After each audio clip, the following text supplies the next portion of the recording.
The morning Maya Calloway turned 18, her stepmother set 2 garbage bags on the front porch and changed the locks before noon. If you're enjoying this story so far, don't forget to hit the like button and subscribe. Drop a comment telling me where in the world you're watching from. I love hearing from you. There was no argument. No dramatic confrontation. No final cruel words hurled across a kitchen table. There was only the sound of a deadbolt sliding into place from the inside, the metallic click of it carrying through the thin front door like a gunshot, and then silence. The kind of silence that tells you everything has already been decided without your knowledge, that a verdict was reached in a room you were never invited into, that the life you thought you were living belonged to someone else the entire time. Maya stood on that porch in the October cold, her breath making small clouds in the morning air, staring at 2 black garbage bags that held every object she had ever called her own.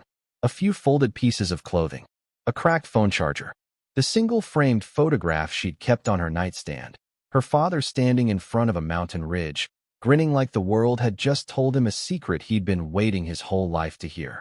She picked up that photograph first. She picked it up before she picked up anything else, and she pressed it against her chest, and she stood there for a long moment on that porch while the October wind moved through the dying maple in the yard and the neighbors' curtains shifted in the windows of the house across the street. She was 18 years old. She had $47 in her bank account, and she had nowhere to go.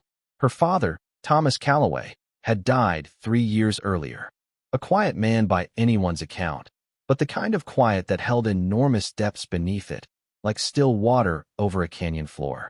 He had worked 22 years for a surveying company that mapped land across the western edge of North Carolina, disappearing for weeks at a time into ridge country that most people only saw from highway overlooks. He came home from those trips with mud caked into the soles of his boots and a look in his eyes that Maya could never quite name. It wasn't tiredness. It was more like the expression of someone carrying knowledge they hadn't yet figured out how to share. He would sit across from her at the kitchen table and drink his coffee slowly and watch her with those careful, patient eyes, and sometimes he would say something like, "Some things take time to become what they're meant to be, Maya Bird. Like a stone in a riverbed. You can't rush what the current is working on." She hadn't understood those words then. She was barely 15 when he said them. She would understand them later, in ways she never could have predicted. He married Carol Whitfield 2 years after Maya's mother passed, when Maya was 9 years old. Carol was efficient and precise, a woman who kept the house in order with a kind of mechanical dedication, but who regarded Maya the way you regard a piece of furniture that doesn't quite match the room. Not with cruelty, not openly. With a steady, practiced indifference that was somehow worse. Maya learned early to shrink herself, to make as little noise and take up as little space as possible, to eat quickly and disappear upstairs, to stay out of the way of the life Carol was constructing in the rooms of their home, like a general laying pieces on a map. When Thomas died of a sudden cardiac event while on a surveying trip in the mountains, Carol became the executor of an estate that wasn't worth very much by anyone's financial standards. The house they lived in had a mortgage. The truck was leased. There were medical bills. There were the usual tragedies of a working man's life, stacked in manila folders in a filing cabinet. Carol had sorted through all of it with the same mechanical efficiency she brought to everything. And somewhere in that process, Maya suspected, Carol had also discovered the one thing Thomas Calloway had left behind that no one had told Maya about. Because on the morning of Maya's 18th birthday, when the locks were changed and the garbage bags were set on the porch, Carol said only one thing through the door. Her voice was flat and final as a stamp on an eviction notice. "You're a legal adult now. This house is in my name. I suggest you figure it out." Figure it out. Maya figured it out. That was, if she was being honest with herself now, the only thing she had ever truly been good at, the grim, unglamorous work of surviving what should have broken her. She stayed 2 nights at a friend's apartment until it became clear the welcome had a ceiling.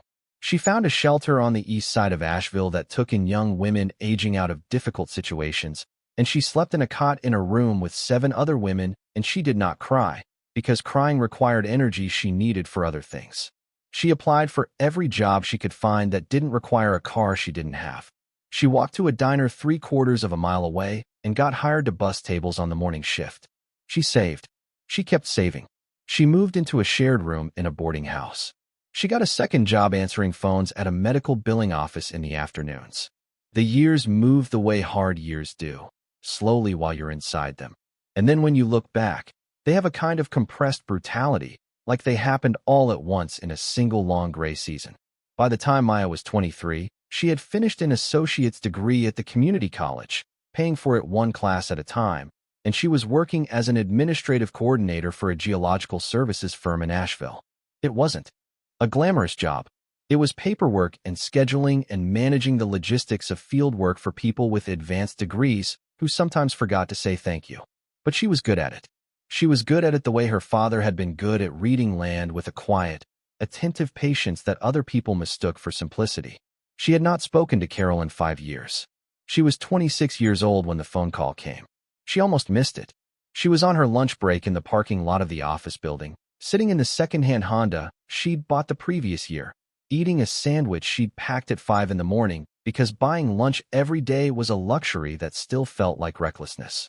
The call came from a number with an 828 area code she didn't recognize, and she stared at it for 2 rings the way you stare at something you can't immediately categorize. Then she answered. The voice on the other end belonged to a man who introduced himself as Gerald Oates, an attorney with an office in Yancey County. His voice had the measured, careful quality of someone accustomed to delivering news that reorganized people's lives, the practiced neutrality of a man who had learned not to editorialize. He asked her to confirm her identity, and she did, and then he said, "Miss Calloway, I'm calling because you've been named the sole heir to the estate of your father, Thomas Wade Calloway." Maya's hand tightened around the phone.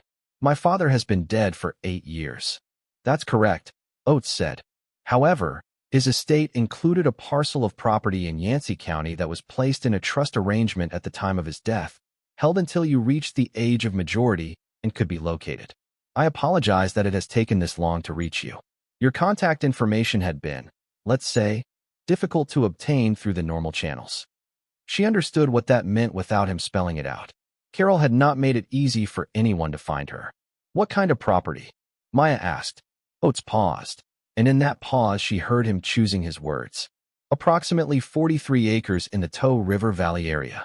There is a structure on the property, a small farmhouse, though it has not been occupied for some years and requires significant work.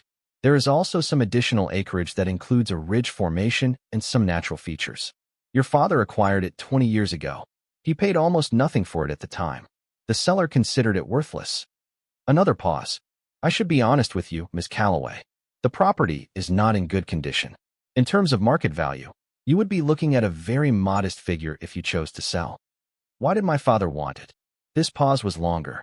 "That," Gerald Oates said carefully, "is something I think you would need to see for yourself. He left a letter. For you, specifically. Instructions in the trust specify it be delivered only upon your taking possession of the property." She took the rest of the afternoon off work, a thing she had never done before without being sick. She drove to a parking lot near the river and sat in her car for an hour watching the water move over the stones in the shallows, thinking about her father's hands. The way they looked when he spread topographic maps across the kitchen table on the rare evenings he was home. The way he would trace the contour lines with one finger like he was reading something written in a language that only made sense to him. The way he had looked at her sometimes with that expression she'd never been able to name. Some things take time to become what they're meant to be.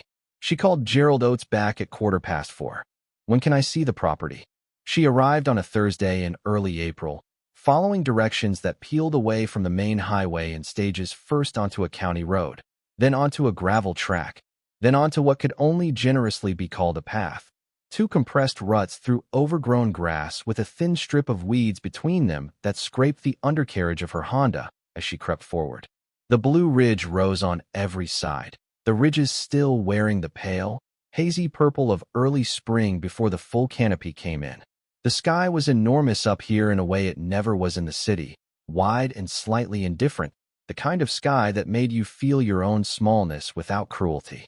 The farmhouse appeared around a bend in the track, and Maya stopped the car and sat for a moment without getting out. It was not the worst thing she had ever seen, but it came close.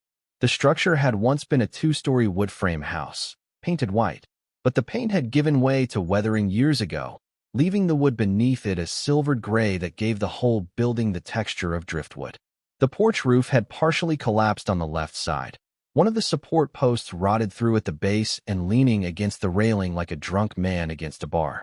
Two of the downstairs windows were boarded. A third was simply open to the weather, the glass long since gone, the frames swollen and dark with years of rain. Vines had made serious progress on the eastern wall, threading their way between the planks with the patient persistence of things that have all the time in the world.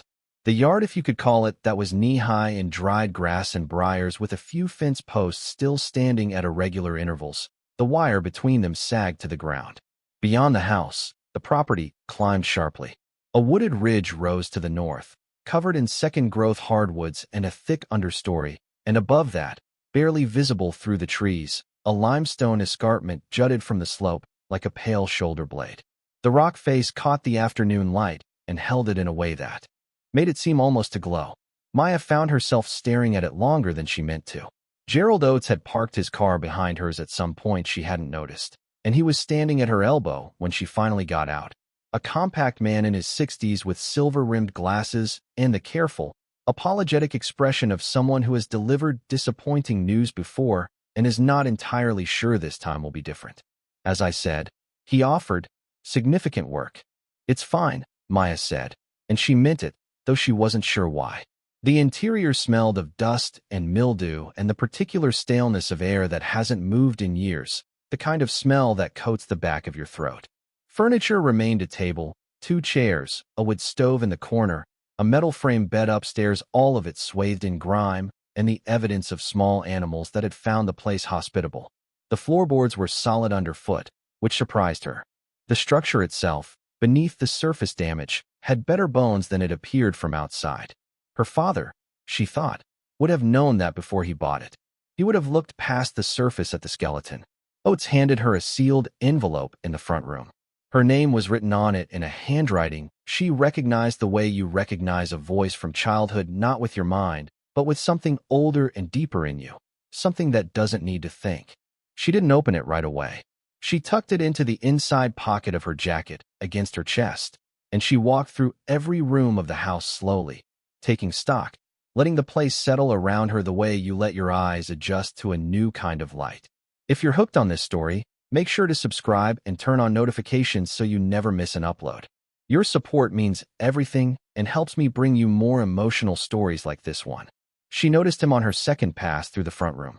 He was standing on the porch, visible through the open doorway, a man in his late 60s with the posture of someone who has spent decades working outdoors, straight but not rigid, the kind of upright that comes from carrying physical load rather than from deliberate effort. He wore canvas work pants and a flannel shirt and a canvas hat that had seen considerable weather. He did not come in. He stood at the threshold the way people stand at the edge of something they consider sacred, and he waited for her to see him. "You're Thomas's girl," he said. It was not a question. "I'm Maya. I know who you are." His voice was unhurried. "Your daddy kept a photograph of you on the workbench in the storage shed out back. From when you were about 12, maybe 13. Same eyes."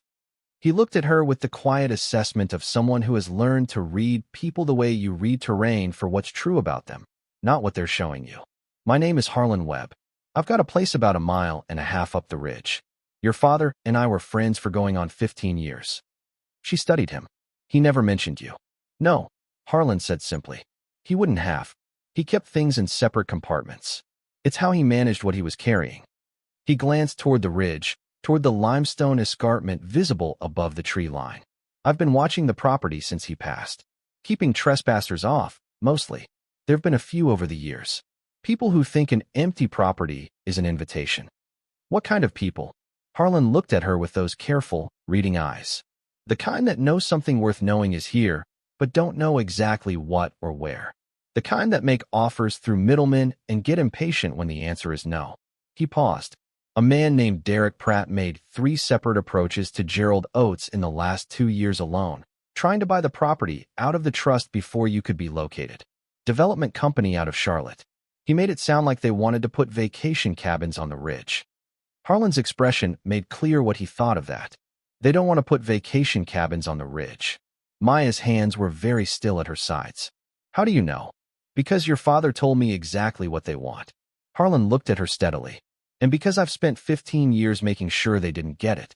She opened her father's letter that evening, sitting on the front steps of the house as the sun dropped behind the western ridge and the air turned cool and the first owls began their conversations in the trees. The envelope had been sealed with wax, dark red, pressed with a coin or a ring or something circular. She broke it carefully, unfolded 2 pages of her father's handwriting, and began to read. Maya Bird, if you're reading this, then Gerald found you, which means the trust held and Carol didn't manage to untangle it, which means you made it through whatever came at you after I was gone. I know something came at you. Things always do. And you were always the kind of person who met them straight on even when you were small enough that straight on was all you could reach. I used to watch you figure things out when you were a little girl, and I would think, she's going to be fine. Whatever happens, she is going to be fine. I held on to that. There are things I need to tell you about this property that I couldn't tell you when I was alive. Not because I didn't trust you. Because I didn't trust the people around us who were watching too closely and listening to things they shouldn't have been listening to.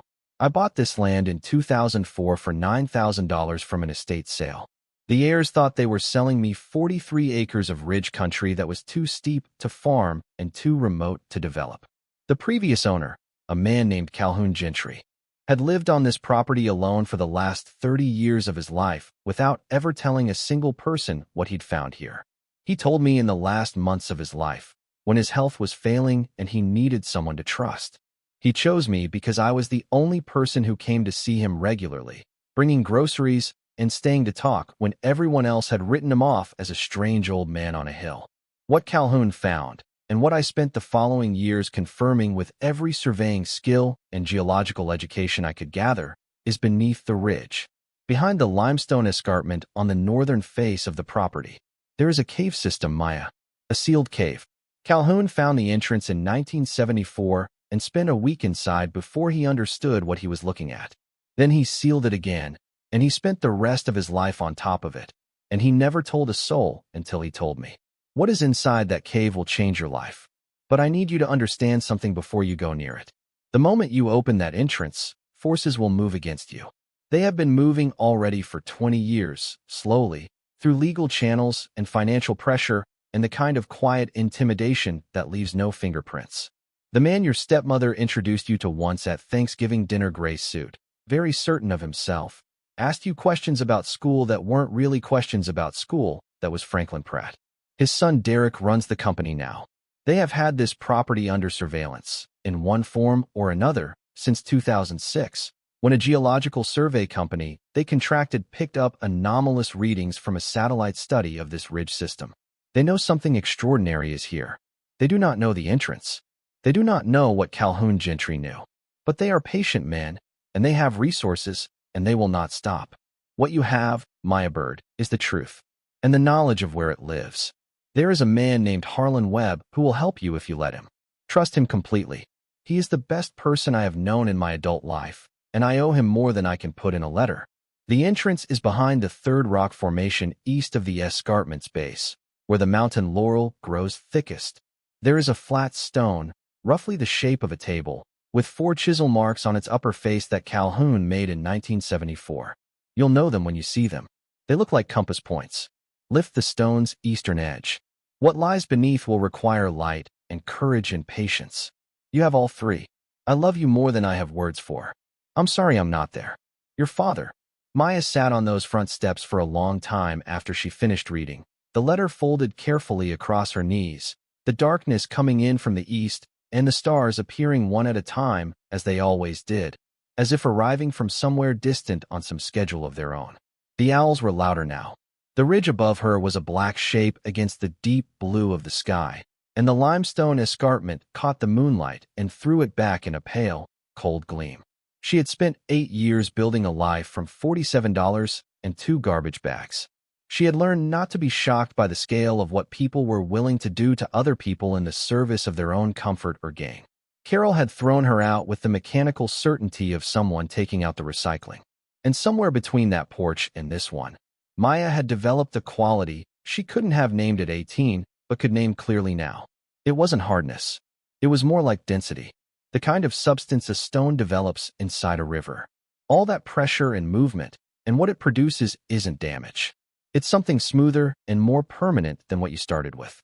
She slept in her car that first night, the back seat reclined as far as it would go, her jacket pulled over her like a blanket, and she slept better than she had in months.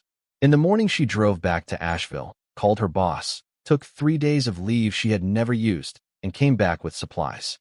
A sleeping bag and a foam pad, a camp stove and enough food for a week, a proper headlamp and extra batteries, a quality flashlight and a backup, work gloves, a crowbar, a notebook, a topographic map of Yancey County she'd pulled from the geological firm's map files, a copy of a paper on Appalachian limestone cave systems she'd found in the firm's reference library, printed at the office before she left. She also brought everything she needed to begin making the farmhouse habitable: cleaning supplies, basic tools, a box of contractor garbage bags, plywood for the window, weather strip for the door. She was not a woman who waited for conditions to become comfortable before she began working. Comfort was something you built while you worked. Harlan Webb appeared on the second morning, the way he had appeared on the first, without announcement, standing at the edge of a situation and waiting to be invited into it. He brought coffee in a thermos and a loaf of bread his wife had baked, and he stood in the kitchen doorway and watched Maya scrub the floor with the particular approval of someone recognizing a quality they respect. "You read the letter," he said. "I read it. You going up to the ridge? When I've got this place in order enough to come back to." He nodded, and there was something in the nod that reminded her of her father. The same economy of response. The same sense of a larger understanding operating quietly beneath the surface words. "I'll come with you when you're ready. I've been up to the escarpment 100 times over the years. Never found the entrance. Your father never showed me exactly, only told me it was there and what Calhoun had said about it. But I know. The terrain. Did my father ever go inside?" Harlan was quiet for a moment. He poured coffee from the thermos into the 2 tin cups he'd brought and set one on the windowsill beside her. "He went to the entrance twice. Looked in. He never went all the way through. He said he wanted you to be the first person inside since Calhoun." She looked at him. "He believed some discoveries belonged to specific people," Harlan said. "That certain things wait for the right hands." She thought about her father tracing contour lines on a map in the kitchen light. About the expression she'd never been able to name. She thought she could name it now, standing in the gray morning light of the house he had bought for $9,000 and left to her like a promise in an envelope. It was the expression of a man who knew something was coming that he would not be alive to see, and who had decided that knowing that was enough. The first full day of work on the house was brutal in the way that physical reckoning always is. The gap between what you think the job will be and what it actually is, wide as a canyon. She filled 11 contractor bags with debris and animal nesting material and collapsed ceiling plaster from the upstairs hallway. She cleared the porch of the fallen lumber from the collapsed section and discovered that the posts themselves were still solid, that what had given way was only the roof framing above them, a repair she could manage with materials from the hardware store in Burnsville. The wood stove in the corner of the front room was intact, its firebox solid, its flue in reasonable condition. And when Harlan came by mid-morning and ran a cleaning brush through the chimney, sending 20 years of creosote and debris onto the hearth, they built a small fire that afternoon, and the heat spread through the ground floor in a way that made the house feel, for the first time, like a place a person could live. On the second evening, as she was washing her hands at the outdoor spigot, she noticed a vehicle parked at the far end of the gravel track where it met the county road, half a mile distant. A dark SUV, expensive, sitting without moving, engine off. She watched it for 5 minutes. It did not pull away. It did not come closer. It simply sat. She went inside without changing her expression. She told Harlan the next morning. His jaw tightened in a way that answered the question she hadn't asked. "Pratt's people. They watch the property whenever someone's here. They did it when your father first arrived. They did it again about 3 years ago when a developer came out to look at the adjacent parcel." He looked toward the road. "They're watching to see what you do, to see if you know what Thomas knew. How long before they stop watching and start doing something? Depends on what they think you have." Harlan met her eyes. "Right now, they're not sure what you know, but they'll move faster if they think you're getting close to the ridge." She absorbed this. "Then we go to the ridge today," she said, "before they recalibrate." Harlan looked at her for a moment with the same expression he'd had the first morning, that careful, reading assessment, and then something in him settled into a kind of resolution. "Your father said you'd be like this," he said. "He said once you had a direction, you wouldn't stop for weather." She took that as the compliment she believed it was intended to be. The Ridge Trail was not a trail in any formal sense. It was a line through the woods that Harlan knew by memory and instinct, the way people who've walked the same ground for decades know it, not as a sequence of landmarks, but as a felt thing, a relationship between body and terrain that bypasses the conscious mind. He moved through the undergrowth with an ease that his age had no business permitting, and she followed, pushing through mountain laurel that grabbed at her jacket and stepping over root systems that humped up from the soil like arthritic knuckles. The air changed as they climbed. Down in the valley, it had been soft with spring moisture, carrying the smell of last year's leaves decomposing into new soil. Up here it was drier, sharper, carrying something mineral and cold that she felt at the back of her sinuses. The hardwoods thinned and gave way to more laurel, and then the laurel thinned and exposed bare limestone, and the escarpment was suddenly directly in front of them, much larger than it had appeared from below, a vertical face 30 feet high and perhaps 60 feet wide, gray-white in the morning light, marked with the horizontal stratigraphy of 100 million years of sediment. She stood at its base and looked up and felt something she couldn't immediately classify. It was not quite awe and not quite fear. It was something closer to recognition. The way you feel sometimes in a place you've never been before, but that somehow seems to have been waiting for you. The feeling of a lock encountering a key. The mountain laurel at the escarpment's base was dense, a dark tangle of arching stems and leathery, evergreen leaves that created a kind of solid curtain between the rock face and the open slope. It grew thickest to the right of center, eastward, where the limestone threw a slightly different shadow and the soil seemed to hold more moisture. She began moving east along the base of the escarpment, pushing through the outer edge of the laurel, trailing her fingers along the rock face. The first rock formation was a rounded mass of limestone that jutted from the slope at roughly waist height, weathered into a shape something like a crouching figure. The second was a crack in the escarpment's base wide enough to put your arm into, filled with ferns that had seeded themselves into the accumulated soil inside it.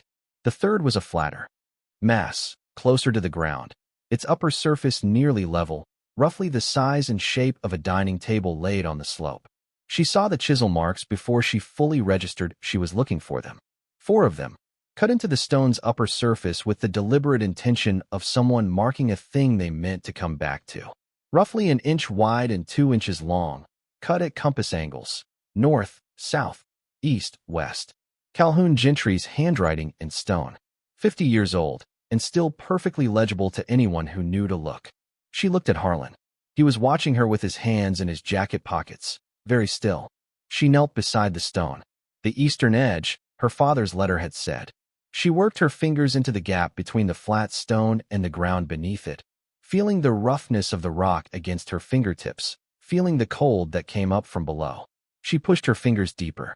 The stone had some give on that edge. She could feel at the western side, clearly resting on bedrock, while the eastern edge was elevated slightly over an opening in the ground. She looked at Harlan. "Crowbar," she said. He unclipped it from the side of his pack and handed it to her without a word. She worked the flat end into the gap at the eastern edge and pressed down slowly, leveraging against the stone's own weight. The stone moved. Not dramatically, there was no sudden shift, no collapse, but the eastern edge lifted perhaps 4 inches on the first press, and the cold that came up from beneath was profound. Not the cold of winter air trapped in soil. The cold of depth. The cold of a space that extended downward far enough that the surface temperature of the earth had never touched it. And with the cold came a smell. She sat back on her heels and breathed it in, because it stopped her entirely. It was mineral and clean and ancient, carrying traces of water and limestone and something else she couldn't name, something that sat at the very edge of her ability to identify it, something that made the part of her that had spent years processing geological data go very, very quiet and very, very attentive. She had learned over years of working adjacent to geologists what different rock formations smelled like when you opened them. She had been in survey reports and assay results and field documentation that described specific geological environments. She knew what this smell was adjacent to. She didn't let herself say it yet. She wasn't ready to say it yet, because saying it would make it real in a way she wasn't prepared for, standing on a cold hillside with her fingers in a crack in a rock. She looked at Harlan. "He didn't tell you what's inside?" she said. "No," Harlan said. She looked back at the stone, at the gap she'd opened, at the darkness below it, which was not empty darkness but dense darkness, the kind of darkness that has something in it. "We're going to need more equipment," she said. "Better lights. Rope. Knee pads. I want a gas meter. If there are pockets in there, I need to know the air is safe before either of us goes in." Harlan nodded. "And I need to go back down first," she said. "I need to think." She covered the stone's eastern edge carefully, pushing loose soil back around the gap so that the disturbed ground was less visible. She stood and looked at the laurel and the rock and the escarpment above them, and then she looked downslope, through the trees, toward the valley below. The dark SUV was still there at the end of the gravel track, sitting without moving, waiting with the patience of people who believe time is on their side. She looked at it for a long moment. Then she turned back to the escarpment and to the sealed stone with its 4 compass-cut marks, and she felt something move through her that had been building since the morning she was 18 and stood on a porch with 2 garbage bags and nowhere to go. It moved through her the way current moves through a conductor, quickly, completely, without asking permission. She had learned to survive in the open, in the cold, with almost nothing. Whatever was below that stone had been waiting 20 years for the right hands. She began walking down the ridge toward the house, and Harlan fell into step beside her, and neither of them said anything for a long while, because some things are too large for words until you've had time to let them settle into the shape of what they actually are. The cave was sealed. The stone was marked. Her father's letter was in her pocket. And somewhere below the limestone escarpment on 43 acres of ridge country that everyone had written off as worthless, something waited with the patient certainty of a thing that knows, as rivers know, that what it is working on will eventually be revealed. She had come home. She hadn't known it was home until now. But she knew it the way you know your own heartbeat, without having to look for it, without having to be told. That evening she sat at the kitchen table of the farmhouse with her notebook open and a candle burning in a jar she'd found in a cabinet, and she wrote everything down. Every detail of the escarpment, every measurement she'd taken by eye, the location of the flat stone and its compass marks, the smell from the gap, the temperature differential. She drew the rock formation from 3 angles in the margin of her notes with the careful, descriptive hand of someone who has spent years working alongside people who turn field observations into documents that must hold up to professional scrutiny. She labeled everything. She dated it. She signed it. Then she turned to a clean page and wrote down everything she remembered from her father's letter, word for word, and she signed and dated that too. She was not a geologist herself, but she had worked alongside enough of them to know that documentation was the first act of any serious investigation. Before you moved anything, before you claimed anything, before you told anyone what you had found, you created a record, because records were what stood between discovery and theft, between truth and the story someone else wanted to tell about your truth. She had watched that lesson play out in her professional life a dozen times in small ways. The firm she worked for had once lost a significant contract dispute because the field team had failed to document chain of custody on core samples.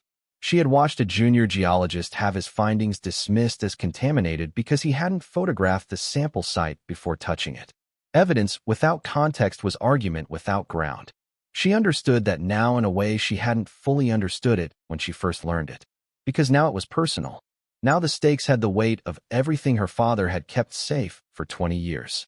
She sealed the notebook in a Ziploc bag and put it in her sleeping bag stuff sack. Then she photographed every page with her phone. Then she emailed the photographs to herself and to an address she created for the purpose. Then she called Harlan. "I want to talk to Gerald Oates first thing tomorrow," she said. "I need to know the exact legal status of the property, every clause in the trust, every record of the previous offers from Pratt's company, everything that exists in writing."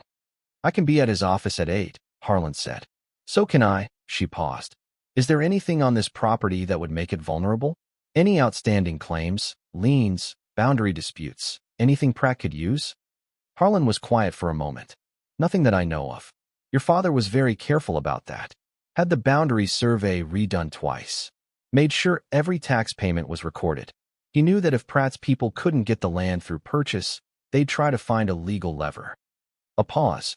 But there is one thing. The access road. The gravel track. It crosses a corner of the adjacent parcel before it reaches the county road. The adjacent parcel sold 2 years ago to a holding company. Gerald thinks the holding company has ties to Pratt's organization, but can't prove it directly. Harlan's voice was careful and measured. If they decide to challenge your right of access, it complicates things. She stared at the candle flame. So they've been positioning themselves. For at least 2 years. Probably longer. She thought about what her father's letter had said about the Pratts. Patient men with resources.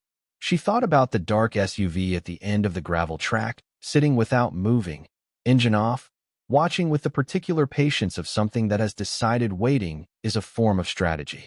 Then we need to move faster than their timeline, she said. That was always going to be the approach, Harlan said. She did not sleep easily that night. The house made the sounds that all old houses make in the dark, the shifting and settling of wood expanding and contracting in the temperature drop, the tick of the metal stove cooling, the scrape of a branch against the boarded window. She lay in her sleeping bag on the foam pad and stared at the ceiling and thought about her father buying this land for $9,000. A man with a surveyor's education and a geologist's eye, who had spent 20 years mapping other people's land for a living, who had looked at 43 acres of ridge country that everyone wrote off as worthless and seen something that no one else had seen. Or rather, seen what Calhoun Gentry had seen before him, and recognized it for what it was. She thought about what the smell from the gap in the stone had reminded her of. She turned it over carefully in her mind, holding it at a slight distance the way you hold something very hot, because she wasn't ready to get burned by hope yet. She had learned the hard way that hope without footing was just another version of free fall. But the smell had been specific. The combination of that particular mineral cold and that faint trace underneath it, she had read enough field reports over 5 years to know that certain geological environments had signatures. Limestone cave systems in the Appalachians were known to host a range of mineral formations. Most of them were beautiful and scientifically interesting and worth, in the market sense, very little. Calcite formations, stalagmites, flowstones. But the ridge above this property sat on a particular geological formation that she'd pulled the records for the previous day. The Tow River Valley area had a complex geological history, a mix of metamorphic basement rock and carbonate overlays and fault activity that had created conditions, in specific locations, for something much rarer than calcite. She knew the academic literature. She'd filed it. She'd processed the billing for research projects in the region. She knew what the Appalachians occasionally hid inside their limestone, in pockets and veins and chambers that the mountain kept sealed with the indifference of something that has never needed human approval. She was not going to say it yet. She was going to go down into that cave with proper equipment and proper documentation, and she was going to see it for herself before she let herself say it, even in the privacy of her own mind. But she knew why Calhoun Gentry had lived on top of that ridge for 30 years and never told a soul. She knew why her father had bought the land for $9,000 and kept it sealed and kept it quiet and spent 20 years building a trust that Carol could not unravel. She knew why Derek Pratt's company had a dark SUV sitting at the end of a gravel track in Yancey County, watching a broken-down farmhouse on the off chance that the girl who'd inherited it might know more than she was supposed to. In the morning, she drove into Burnsville and bought the equipment she needed. Proper caving helmet with an integrated light. A separate headlamp as backup. A handheld gas detector that would alert her to low oxygen or dangerous methane concentrations. 50 feet of static rope and a harness, because she didn't know yet whether the entrance required a descent. Knee pads. Gloves. A waterproof field notebook and a set of permanent markers in 3 colors. A compact camera with wide-angle capability, because her phone camera would not be enough if what she found required proper documentation. She spent $412 that she really couldn't spare, and she spent it without hesitation, because some investments don't offer the luxury of waiting for a better moment. She stopped at a copy shop and made 3 copies of her father's letter. She mailed one to herself by registered post. She mailed one to a college friend in Charlotte with a note that said, "Keep this sealed unless I tell you to open it." The 3rd copy she folded and tucked into the zipped interior pocket of her work jacket, where it would be on her body at all times. When she came out of the copy shop, the dark SUV was parked 2 spaces down from her car. She stood on the sidewalk in Burnsville's modest downtown and looked at it, and it looked back at her with its tinted windows and its patient engine silence, and she felt something clarify in her chest.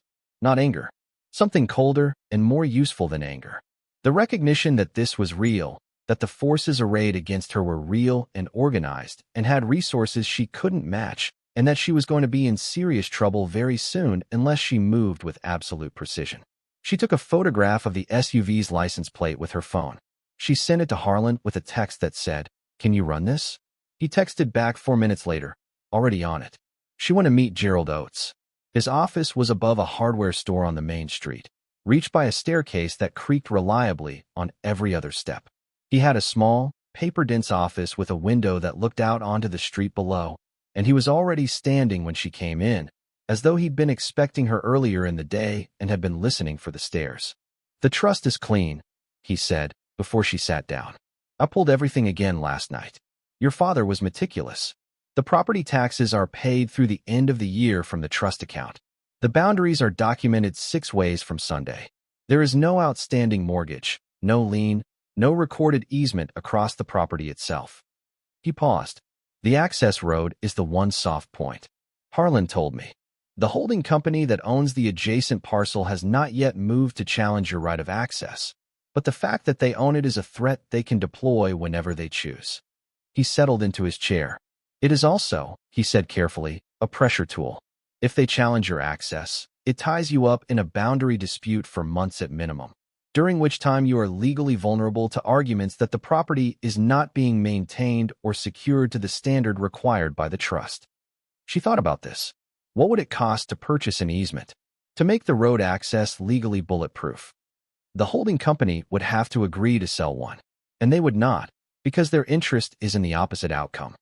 He took off his glasses and cleaned them with a cloth. "However, there is another option. The county road itself comes within approximately 300 feet of your northern property boundary. If you were to establish a secondary access route across your own land, through that northern boundary, you would not be dependent on the adjacent parcel at all." 300 feet of what? Steep wooded slope. Difficult, but not impassable. A company with equipment could put a rough track in within a few days. He put his glasses back on. It would cost money, but it would eliminate the leverage. She did the math in her head and felt the familiar pressure of not having enough. How much money? Oates named a figure. She absorbed it without expression. "I'll come back to that," she said. "What do you know about Derek Pratt?" Gerald Oates sat back slightly, and for the first time, she saw something in his expression that looked like relief. The relief of someone who has been waiting for a question they've been afraid to raise themselves. "He is a sophisticated man," he said. "Sophisticated in the way that people who have always had resources are sophisticated. He does not make threats directly. He has people for that. He operates through structures." He paused. His grandfather made an attempt to acquire the adjacent parcel in the late 1980s, when Calhoun Gentry was still alive. The attempt failed because Calhoun wouldn't sell. His father made a second attempt to acquire this parcel from your father's estate before the trust was properly established. I was the one who established the trust. Derek himself has made 3 acquisition approaches to me in the last 2 years, each through a different intermediary, each framed differently. The last one came as an offer to purchase a, quote, geological survey easement, unquote, for a figure that was frankly insulting given what an easement of that kind would actually cost. He wanted survey access to my property. He wanted access to whatever your father found. He just couldn't say that directly. She sat with this for a moment. Then she said, "If what's on that property is what I think it might be, what would the legal framework look like for extracting and selling it?" Oates studied her over his glasses. "That would depend entirely on what it is, how it's documented, and who controls the claim." He paused. "Mineral rights on property you own are yours. In North Carolina, the surface owner typically controls subsurface mineral rights unless they were specifically severed in a previous deed transaction. Your father's title search showed no severance. The rights are intact." She stood up. "I'm going back to the ridge this afternoon," she said. "I'll call you when I have something to show you." Oates watched her with the expression she was starting to recognize on the faces of people who'd spent time around her father. That particular quality of attention that said they were seeing something in her that they already knew from a different face. "Be careful, Miss Calloway," he said. I'm always careful, she said. I've been careful my whole life. I'm just done being careful in the wrong direction.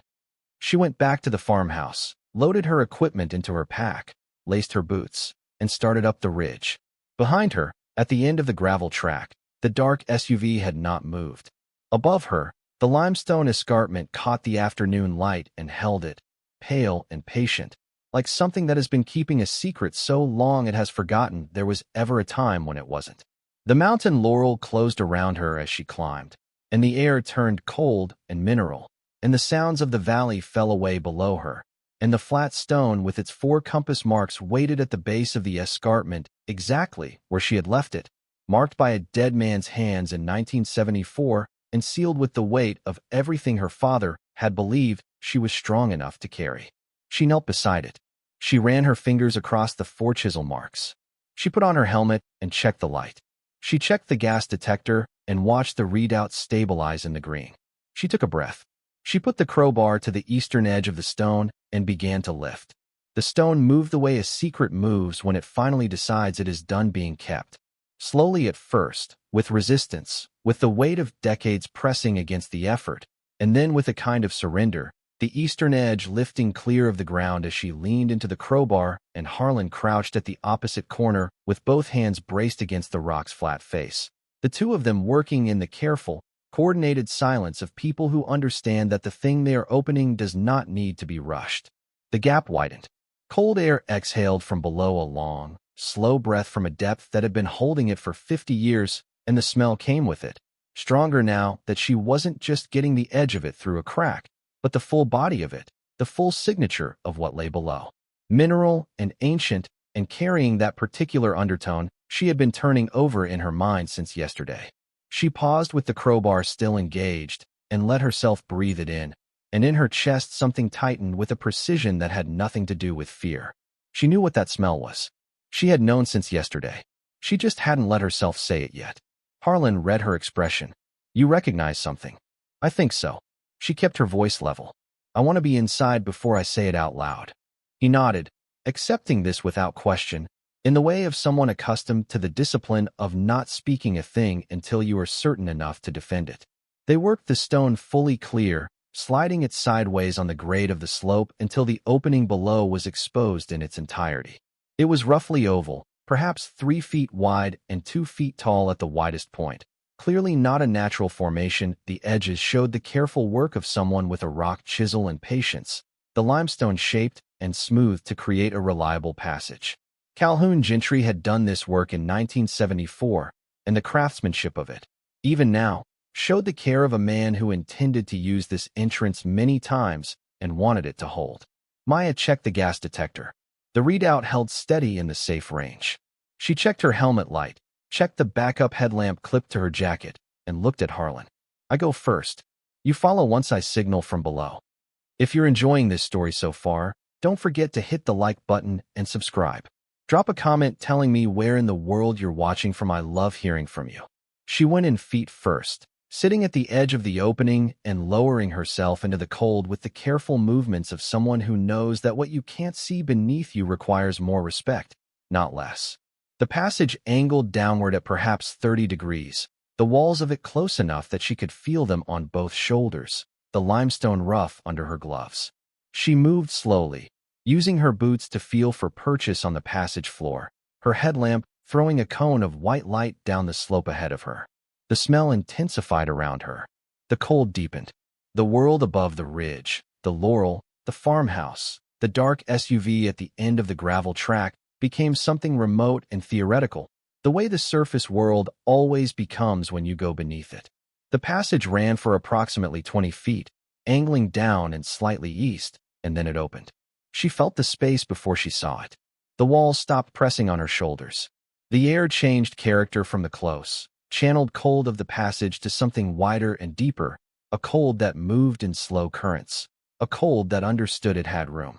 She came out of the passage crouched and straightened slowly, her headlamp sweeping the space around her, and she was very still for a moment. She was standing in a chamber. Not enormous, perhaps 40 feet across and 20 feet high at the apex, but substantial enough that the edges of her light didn't quite reach the far walls. the darkness there pooling beyond the beam's reach in a way that suggested further extensions. The floor was uneven, studded with low limestone formations that her boot found and navigated without her eyes needing to direct it, the way your hands find familiar objects in the dark. The ceiling was rough and close-featured, the kind of limestone ceiling that has spent 10,000 years allowing water to move through it and leave its mineral signature behind. But it was the walls that stopped her breathing. She turned her headlamp slowly. She made herself go slowly, because she understood already, in the first 5 seconds, that rushing this would be a failure of the moment. The beam swept left. It picked up the wall surface, and the wall surface picked up the beam and did something with it that walls were not supposed to do, that limestone walls and mountain caves absolutely were not supposed to do. The wall threw the light back. Not evenly. Not the dull, matte return of plain rock. In points. In concentrated, brilliant points of deep color red and violet, and the particular saturated blue that sits at the very edge of what the human eye can process, the kind of blue that seems to generate its own illumination rather than borrowing from a source.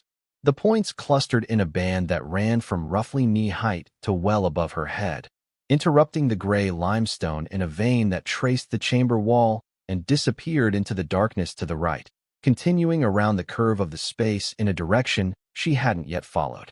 She walked to the wall. She walked to it the way you walk towards something you need to touch before you will believe it, slowly and with both hands rising slightly at your sides without your being conscious of having raised them. She stopped with her face 12 inches from the surface and brought the headlamp up close, and in the concentrated beam, she saw the crystal faces clearly. Corundum. Aluminum oxide. The mineral that, in its gem-quality form, split into 2 names depending on its color: ruby when it ran red, sapphire when it ran blue, and any number of intermediate and alternative colors when the trace elements shifted in the chemistry of its formation. She knew its crystal structure from years of processing field reports. She knew its refractive index from the same reading. She knew the particular brilliance it threw under direct light, the adamantine luster, the way it concentrated illumination into a point rather than scattering it, because she had read about it and filed reports about it, and never in her professional life expected to see it like this.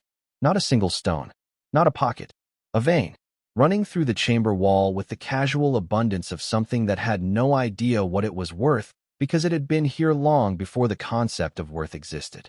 Crystals of varying size, some the size of her thumbnail, some larger, some tucked deep into the matrix and partially occluded, others projecting cleanly from the rock face in hexagonal columns that caught her light and returned it as something transformed, something that had no business being this deep in a North Carolina hillside, and was entirely indifferent to that impossibility.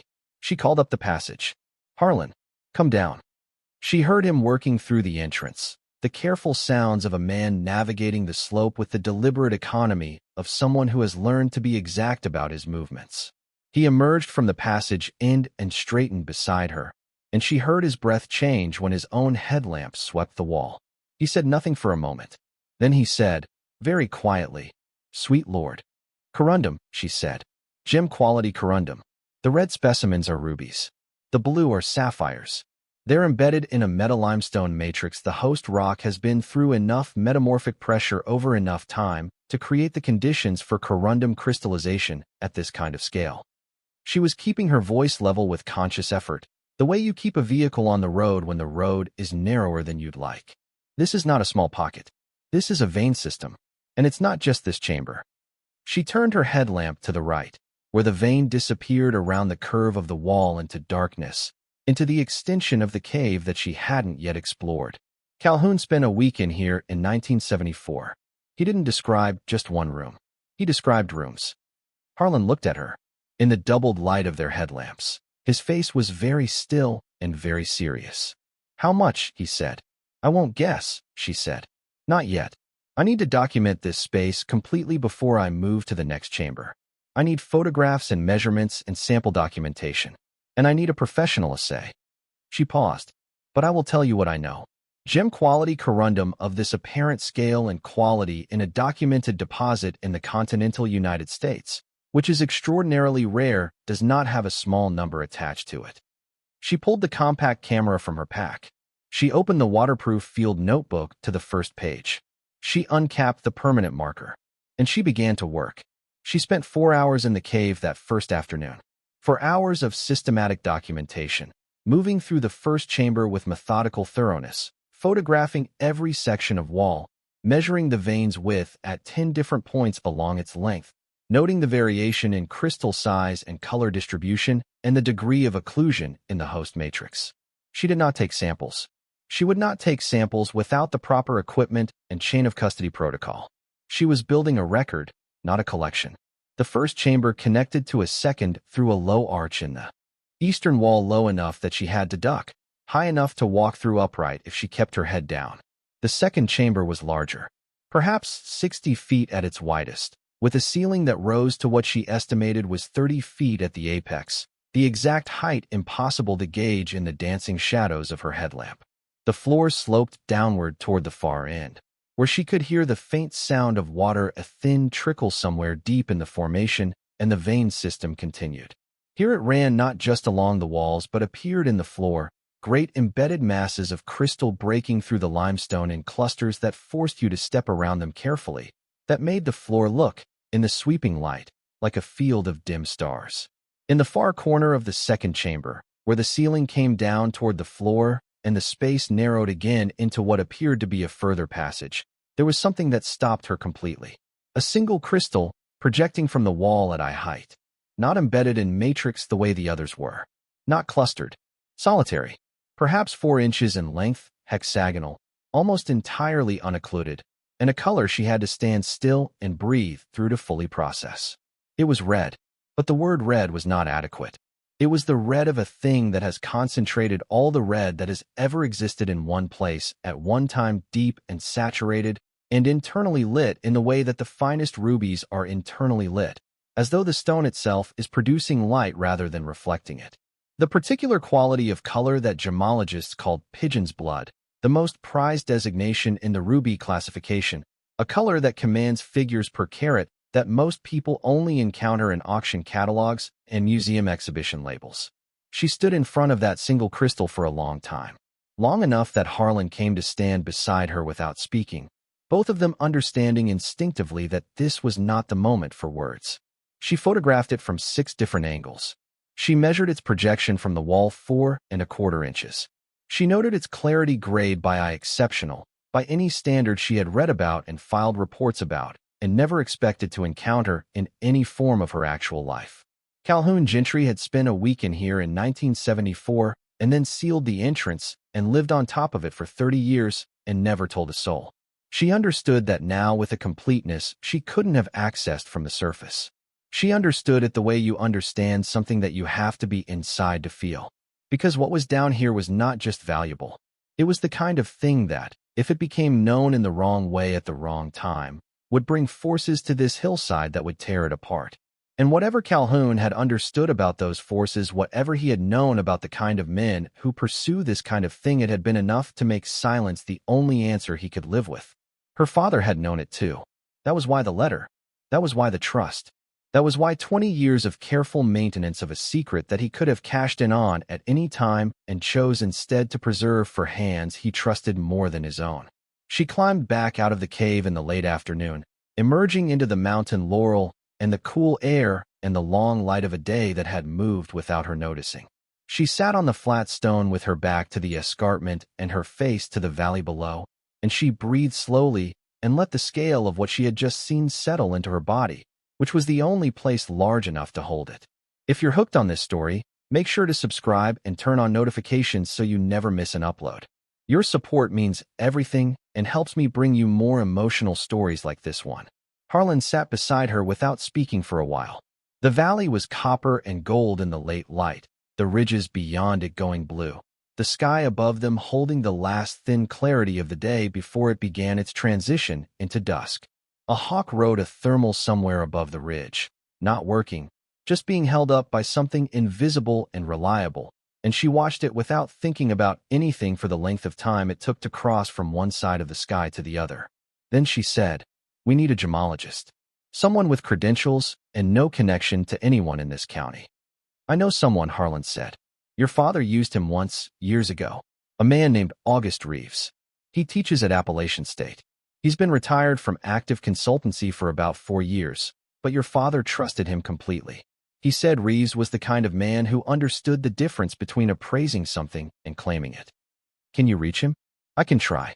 She looked at the valley for another moment.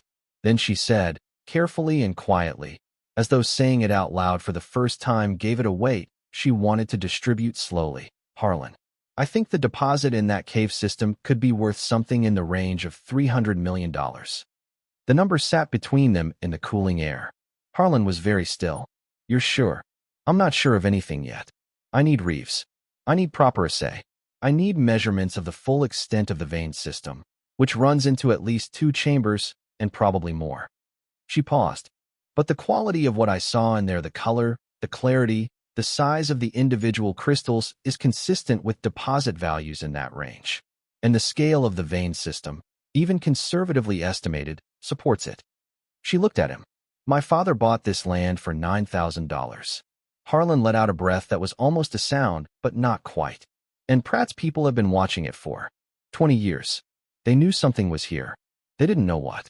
She stood up, brushing limestone dust from her jeans. When we come back with August Reeves, we come quietly. No calls on this phone. She held up her cell. I'm going to buy a prepaid tomorrow. The call to Reeves goes from that. Harlan looked at her with the same expression he'd worn when she'd first come through the farmhouse door. That careful, reading quality. Measuring something he already expected to find. Your father said you'd be methodical, he said. He said when you understood what you were dealing with, you would move like someone who had spent their whole life getting ready for it without knowing what it was. She thought about $47 and 2 garbage bags on a porch.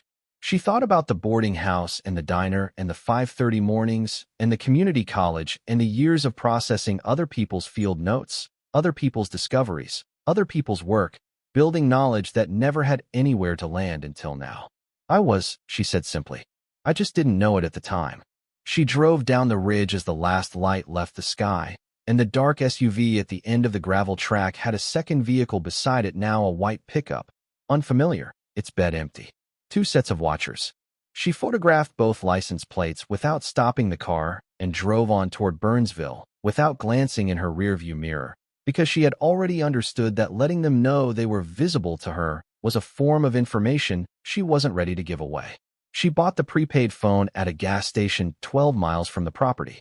She sat in the gas station parking lot and called the number Harlan had given her. It rang 4 times. A man answered with the cautious brevity of someone who has learned to be careful about unknown numbers. Dr. Reeves, she said. My name is Maya Calloway. I'm Thomas Calloway's daughter. I need your help with something that I believe my father once spoke to you about. I can't say more on this line, but I would like to meet you, and I would like to show you something that I think will speak for itself. A pause. Thomas's daughter, August Reeves said slowly. Then, your father told me, the last time we spoke, that if someone called me with that particular introduction, I should clear my schedule. Can you come to Yancey County? When? As soon as you can. Another pause. The sound of something, a calendar being opened, a chair pushing back. Thursday, he said. I can be there Thursday morning. It was Monday. She had 3 days. She spent them working. The access road problem was the most urgent legal vulnerability, and she spent the first morning on the phone with a surveying company in Burnsville, describing the northern boundary situation, getting a preliminary assessment of what a new access route would cost and how quickly it could be established. The figure was significant, but not impossible. She began calculating what she had in savings, what she could borrow against her car, what she could ask Gerald Oates about bridge financing options against the asset value of the property itself, which she now understood to be vastly different from what any surface assessment had suggested. On the second day, Harlan brought news that made the timeline suddenly more urgent. He came to the farmhouse mid-morning with the particular manner he had when the news he was carrying required him to calibrate his expression against the possibility that it would land badly. He sat down at the kitchen table and wrapped his hands around the coffee mug she set in front of him and said, Derek Pratt is coming himself. He called Gerald Oates this morning, requested a meeting this week, said he had a new offer and he wanted to make it directly to you. Maya absorbed this. He's escalating. Gerald thinks he has new information. Maybe a new geological study. Maybe they've picked up something from satellite imaging that they didn't have before. Harlan looked at her carefully. Or maybe they just know you've been up to the ridge. She thought about the two vehicles at the end of the track, two sets of watchers. She thought about how visible she had made herself, driving up to the escarpment with Harlan, spending 4 hours inside the mountain, coming back out with a pack that was visibly heavier with a camera and a full notebook. If anyone had binoculars trained on the ridge that afternoon, and she had to assume that they had seen enough to understand that something specific had happened up there. Not what, but something. When does he want to meet? Gerald offered Wednesday. Pratt accepted. The day before August Reeves arrived. She noted this and filed it. I'll meet with him, she said. Harlan's expression shifted slightly. Maya, I'll meet with him because I want to see him. She poured her own coffee and sat down. I want to see what he knows. I want to see what he thinks he has. And I want him to see me. She paused. He has spent 20 years trying to acquire this property through people who weren't me. Now he has to deal with me directly. I want him to understand what that means before Thursday. Harlan studied her across the table. What does it mean? She met his eyes. It means he's run out of the easy approaches.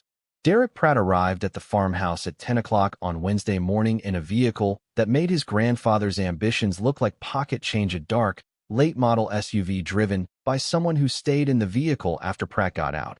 Engine running. A detail that told her everything about how he thought about the geography of any room he entered, including open ones. He was in his early 50s, fit in the deliberate way of men who treat their physical condition as a form of professional presentation, with silver-touched hair and a face that would have been described as distinguished if you didn't look closely enough to see the calculation running beneath the surface of everything it expressed. He wore a dark jacket over an open-collar shirt, and he carried no briefcase, no folder, nothing that suggested paperwork. He had come to talk, not to document.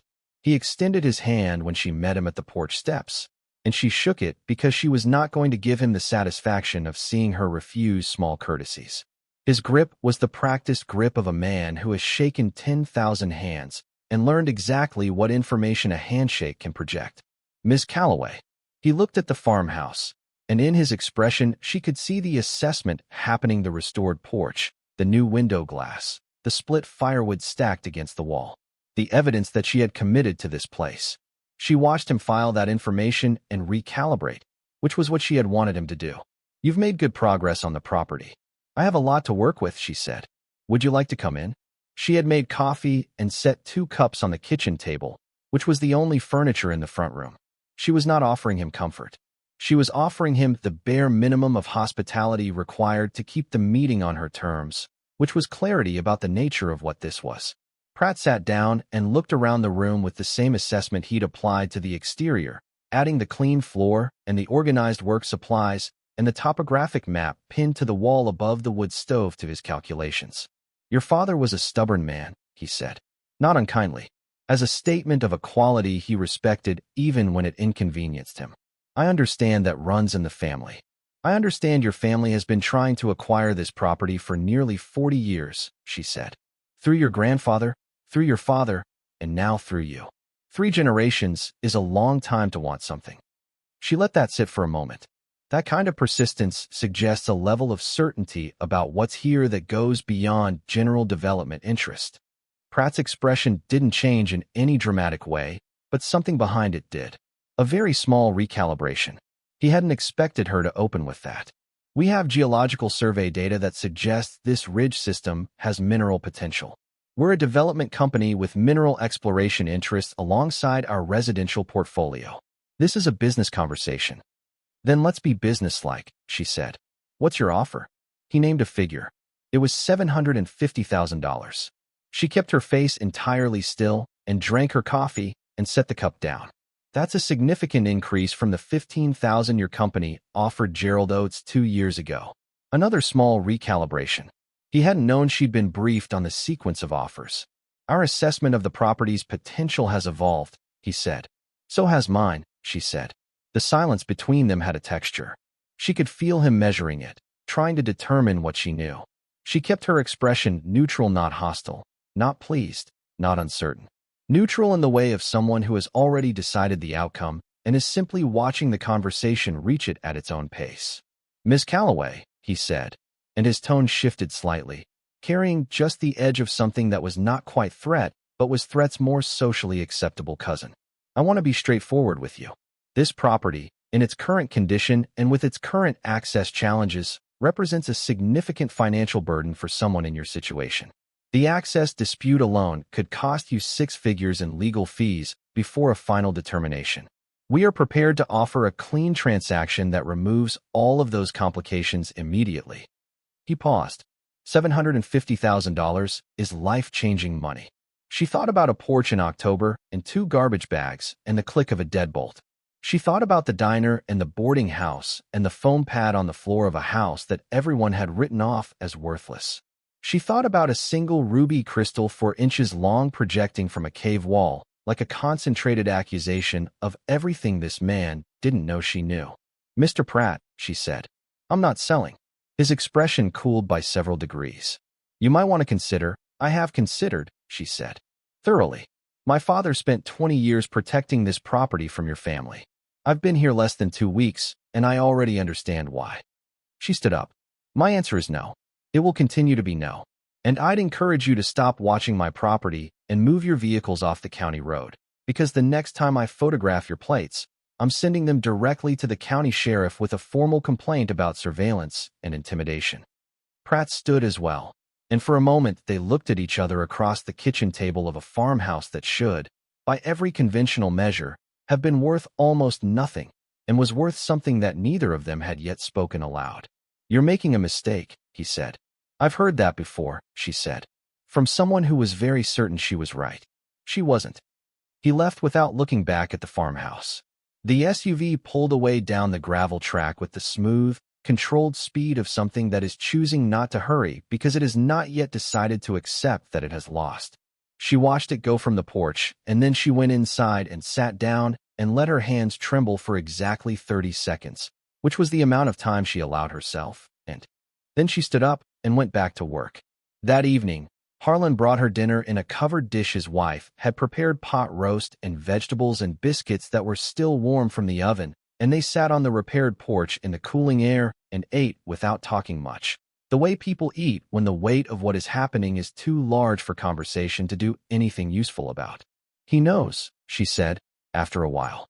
"He's guessing," Harlan said. "There's a difference. He knows something is here. He doesn't know what you found. He will soon enough. When I move to establish the value of the deposit, it won't stay quiet for long." She looked at the ridge above them, the escarpment pale in the moonlight.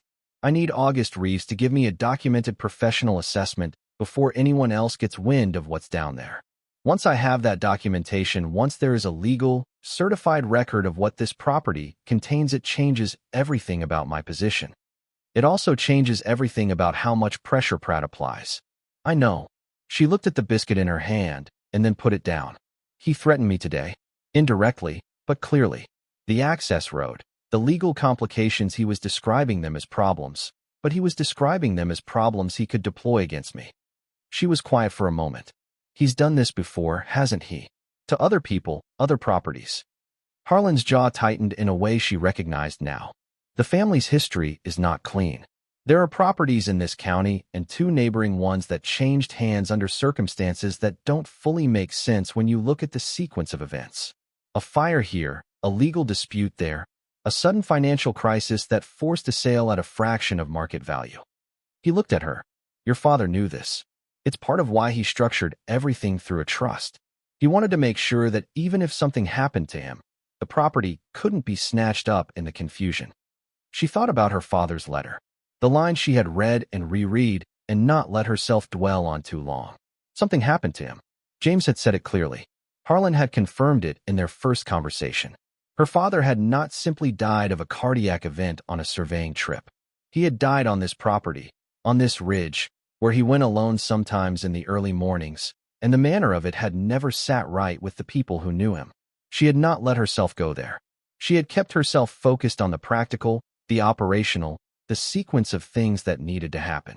But in the quiet of the porch, with the mountain dark around them and the sound of the creek at the bottom of the slope and the knowledge of what lay sealed in the hillside above, she let herself go there for a moment. She let herself feel the full weight of what it meant that her father had kept this secret, not just against corporate greed and legal pressure, but against the kind of people for whom the legal and the violent were simply different instruments in the same toolkit. And then she put it away again. Not because it didn't matter, it mattered enormously, and there would be a time for it, but because grief and fury were energies that needed to be managed like fire, used deliberately and not let run. Tomorrow, she said. August Reeves. We go up the ridge together. I'll be here at 7, Harlan said. August Reeves arrived at 7:15, a compact man in his late 60s who wore the kind of field clothes that hadn't been new in 20 years and were better for it, clothes that had absorbed enough field work to become part of the record. He had careful eyes behind wire-rimmed glasses and hands that moved with the particular precision of someone who has spent decades handling things that required precision. He shook Maya's hand, then Harlan's, and then he looked at the ridge with an expression that she recognized, the expression of a person who has been waiting to see something and is trying not to let the waiting show. Your father, he said, was the most careful man I ever met about what he chose to share and what he chose to protect. He told me, the one time we spoke about this property, that he believed what was here was of extraordinary significance. He wouldn't tell me more. Reeves looked at her. He said the telling would belong to his daughter. She led him up the ridge. He moved with the steady efficiency of a man accustomed to terrain, not fast but unbothered by the slope, and he was quiet on the way up, observing the escarpment's approach, the limestone formations, the ecological transitions in the plant community as they climbed. She watched him see the signs that she had learned to see in the days since she'd arrived, the way the moisture held differently near the cave system, the particular quality of the plant growth, the way the limestone itself had a different character near the sealed entrance. He noticed. She could tell he noticed, but he kept his observations to himself. She removed the flat stone from the entrance. She let Reeves look at the chisel marks. She watched his face when he knelt to examine them, and she saw something pass through his expression, a kind of sorrow that was also a kind of recognition. These are Calhoun Gentry's marks, he said quietly. I knew Calhoun peripherally. He had a reputation in geological circles in this region as someone who had found something extraordinary and had the sense not to say so. He looked at the entrance. He never told me what it was. You're about to find out, she said. She went in first. Reeves followed. Harlan came last, sealing the entrance behind them with the flat stone tilted back against its edge, a precaution they'd agreed on before climbing, because the two vehicles at the end of the gravel track had been replaced that morning by a single one, which could mean departure or could mean consolidation, and either way she was not going to leave the entrance uncovered. In the first chamber, August Reeves stood with his headlamp sweeping the wall, and he did not speak for a very long time. She watched him work through his professional discipline, watched him make the same journey she had made from the initial impact to the clinical engagement, reaching for his own compact glass and pressing it against crystal faces, stepping methodically along the vein's length, crouching to examine the host matrix. She waited. She let the cave do its work. Finally he straightened. He looked at her across the chamber with the light bouncing between them. What you have here, he said, with the quiet authority of someone delivering a professional opinion they have taken time to be certain of, is one of the most significant gem-quality corundum deposits I have encountered in 40 years of mineralogical work. The vein system extends beyond this chamber, into at least one more, possibly more beyond that. He nodded slowly. He turned back to the wall and studied it for another moment. The color saturation in the ruby specimens is extraordinary. The blue sapphires are equally remarkable. The particular shade in that cluster above your shoulder is what dealers call royal blue, which commands premiums that most buyers never encounter outside of major auction houses. He paused. A deposit of this extent and quality, properly assessed and documented, would represent a figure that I would be reluctant to specify without a full systematic survey of the entire vein system. He looked at her again. But you've already estimated. I have. What did you arrive at? 300 million as a floor, she said. Possibly significantly higher depending on what the second and any subsequent chambers contain. August Reeves looked at the wall for a long moment. Then he looked at her. Then he said, with the precise neutrality of a man who has learned to deliver large numbers without inflection, I think you may be conservative. The number landed in the cave's cold air and sat there, enormous and quiet, surrounded by the walls that had held it in silence since before any of them were born. She thought about her stepmother setting 2 garbage bags on a porch. She thought about $47. She stood in a cave that held $300 million in its walls, and she breathed slowly and felt the full, strange, enormous weight of what it meant to be standing there. Not the weight of wealth. She understood already, in some deep and certain part of herself, that the money was a tool, not a destination, that what mattered was what you chose to do with a tool of this size. But the weight of vindication, of the long proof that the thing you chose, the thing that cost you everything, was the right thing. That the woman who had changed the locks and set the garbage bags on the porch had been wrong about her in every way that mattered. That her father, who had trusted her with the most significant secret he carried, had been right. She let herself feel it. She let it move through her like current through a conductor, all of it, the grief and the gratitude and the anger and the relief, and then she let it pass, because there was work to do. August Reeves began his formal documentation. He worked with the systematic precision of someone who knows that the record he creates in the next several hours will be the foundation on which everything else rests, and she worked alongside him. And Harlan held additional lighting and passed instruments when asked, and the cave around them held still and cold and patient while the world above it slowly, irreversibly began to change. They were in the cave for 6 hours. When they emerged, the afternoon was already sliding toward evening, the light on the escarpment gone amber, the shadows in the laurel long and purple. She replaced the flat stone over the entrance with care. She photographed the sealed entrance from 4 angles with the timestamp function running. Then she checked her phone and found 3 missed calls from Gerald Oates. She called him back standing on the slope beside the escarpment, her back against the limestone, the valley spread below her in the long light. "He filed this afternoon," Gerald said. His voice was tight with something that was trying to stay controlled. "Derek Pratt. He filed an emergency motion for a geological survey easement and a temporary restraining order preventing you from disturbing the subsurface of the property pending his company's survey." She felt the cold of the cave still in her jacket. She felt the weight of August Reeves' field notebook in her pack and the camera's full card and the 60 pages of her own documentation. She felt the timeline compress in the way it always compressed when forces that had been patient decided to stop being patient. "On what grounds?" she said. "He's claiming a prior survey agreement with the previous landowner, meaning Calhoun Gentry, that he alleges his grandfather entered into in 1982. He has a document." Gerald paused. "I cannot tell you yet whether the document is genuine. But the motion is filed, and a judge has agreed to hear it Friday morning." Friday morning. August Reeves had arrived Thursday. His documentation was in process. If the court granted the TRO before his assessment was complete and filed with the court, Pratt could argue that Maya's own access to the subsurface was what needed to be restrained, effectively locking her out of her own cave while he pursued his fraudulent easement claim. She looked at Harlan. He read her expression. "How long does Reeves need?" Harlan said quietly. She thought about the second chamber, the sections of veins still undocumented, the full systematic survey that August had begun and needed to complete. She thought about the timeline Pratt had just imposed with the precision of someone who had been planning this particular move for longer than she had been on this property. Patient man with resources. "He needs tonight," she said. "And tomorrow." She called Reeves on the prepaid, explained the situation in 3 concise sentences. He was quiet for a moment. Then he said, "I'll be at the entrance at 6 in the morning. Have lights and supplies for a 12-hour session." She said, "Thank you."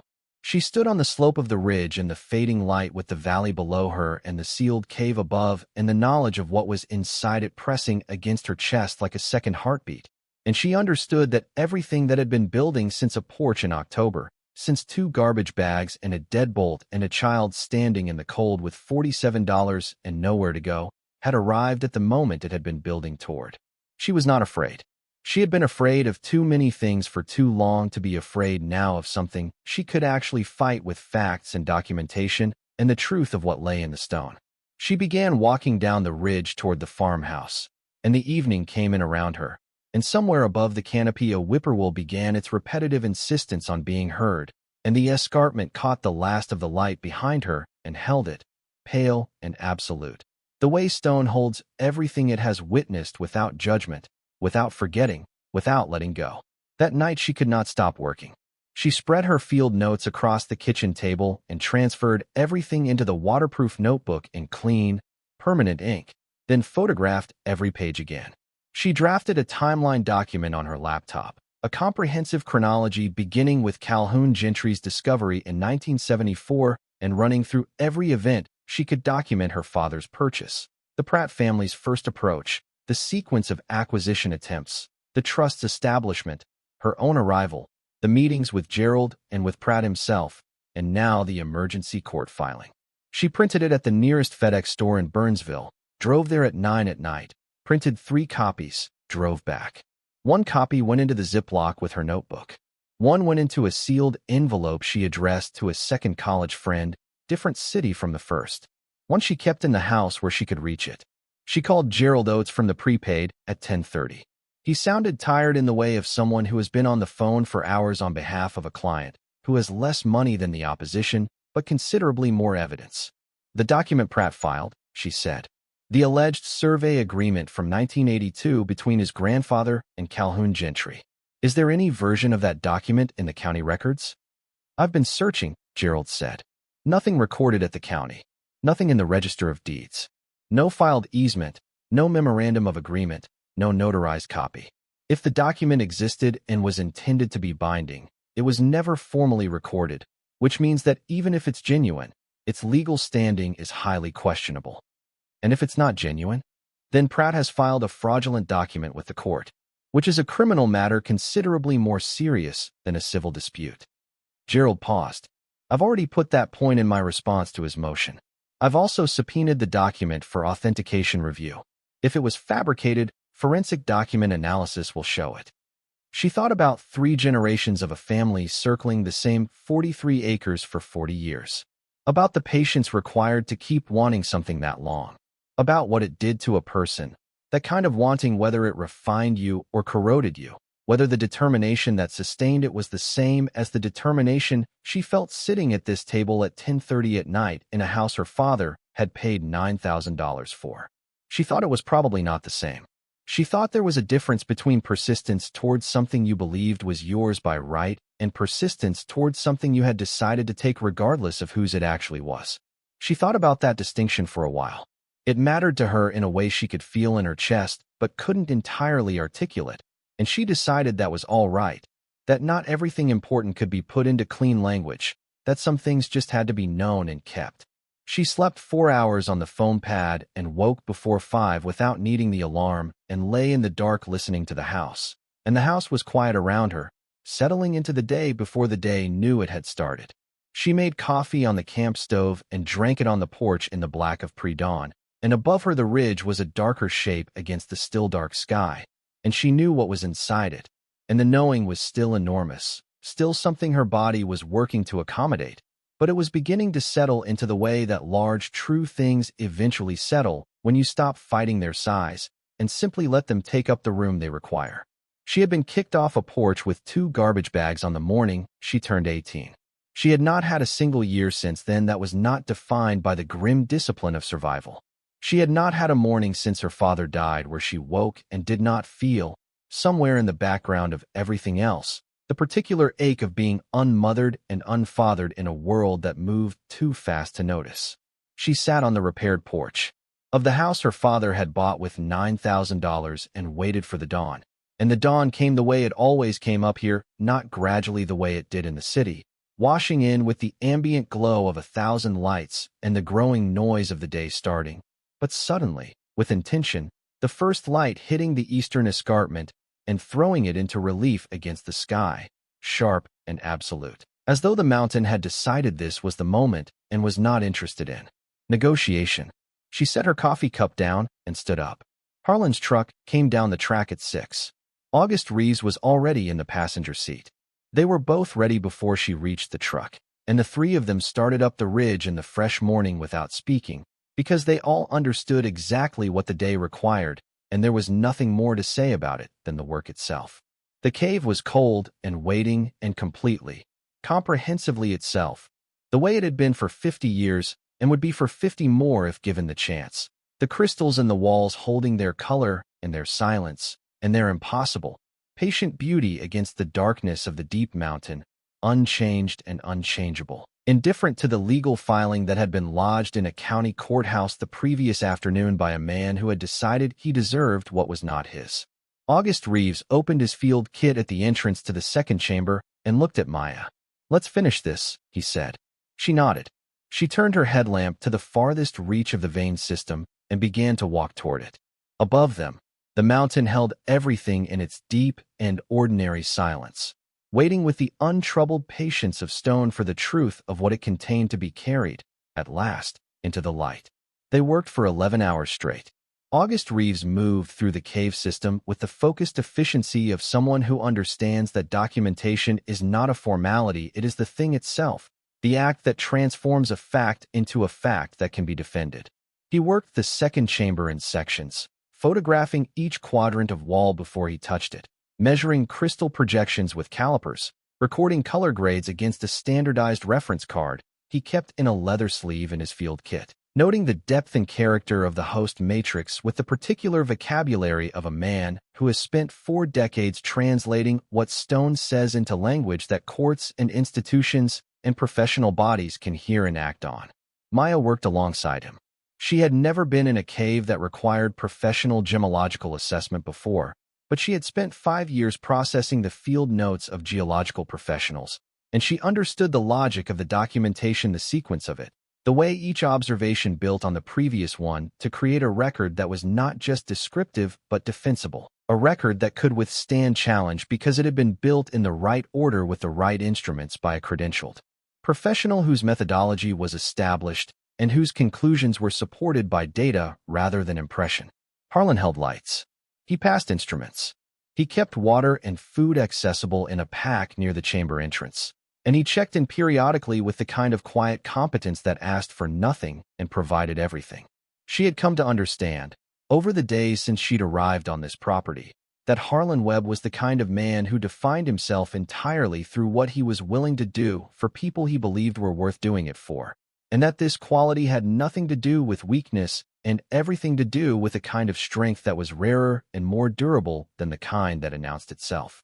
The third chamber opened beyond a narrow passage at the far end of the second, lower than the others, requiring them to move through it bent nearly double, Harlan's broad shoulders scraping both walls simultaneously.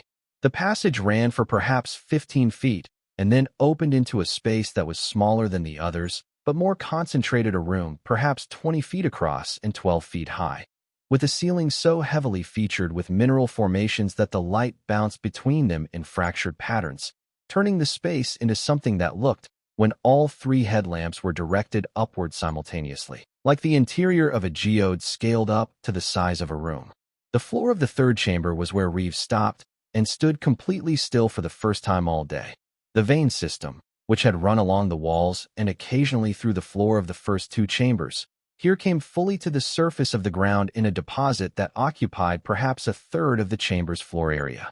Not scattered crystals, not a surface vein, a concentrated accumulation of gem-quality corundum in colors that ranged across the full spectrum the mineral was capable of producing, from the deep pigeon's blood red of the finest rubies to the royal blue of premium sapphires to the intermediate purples and pinks of Padparadska, the rarest and most coveted variety of all, a salmon pink that the trade had named after the lotus blossom and that commanded, per carat, figures that most people never encountered in any context outside of record-breaking auction results. August Reeves knelt at the edge of the deposit and put his loupe to his eye and stayed there for a long time. Long enough that Maya stopped working and watched him. Long enough that Harlan set down the light bar he was holding and waited.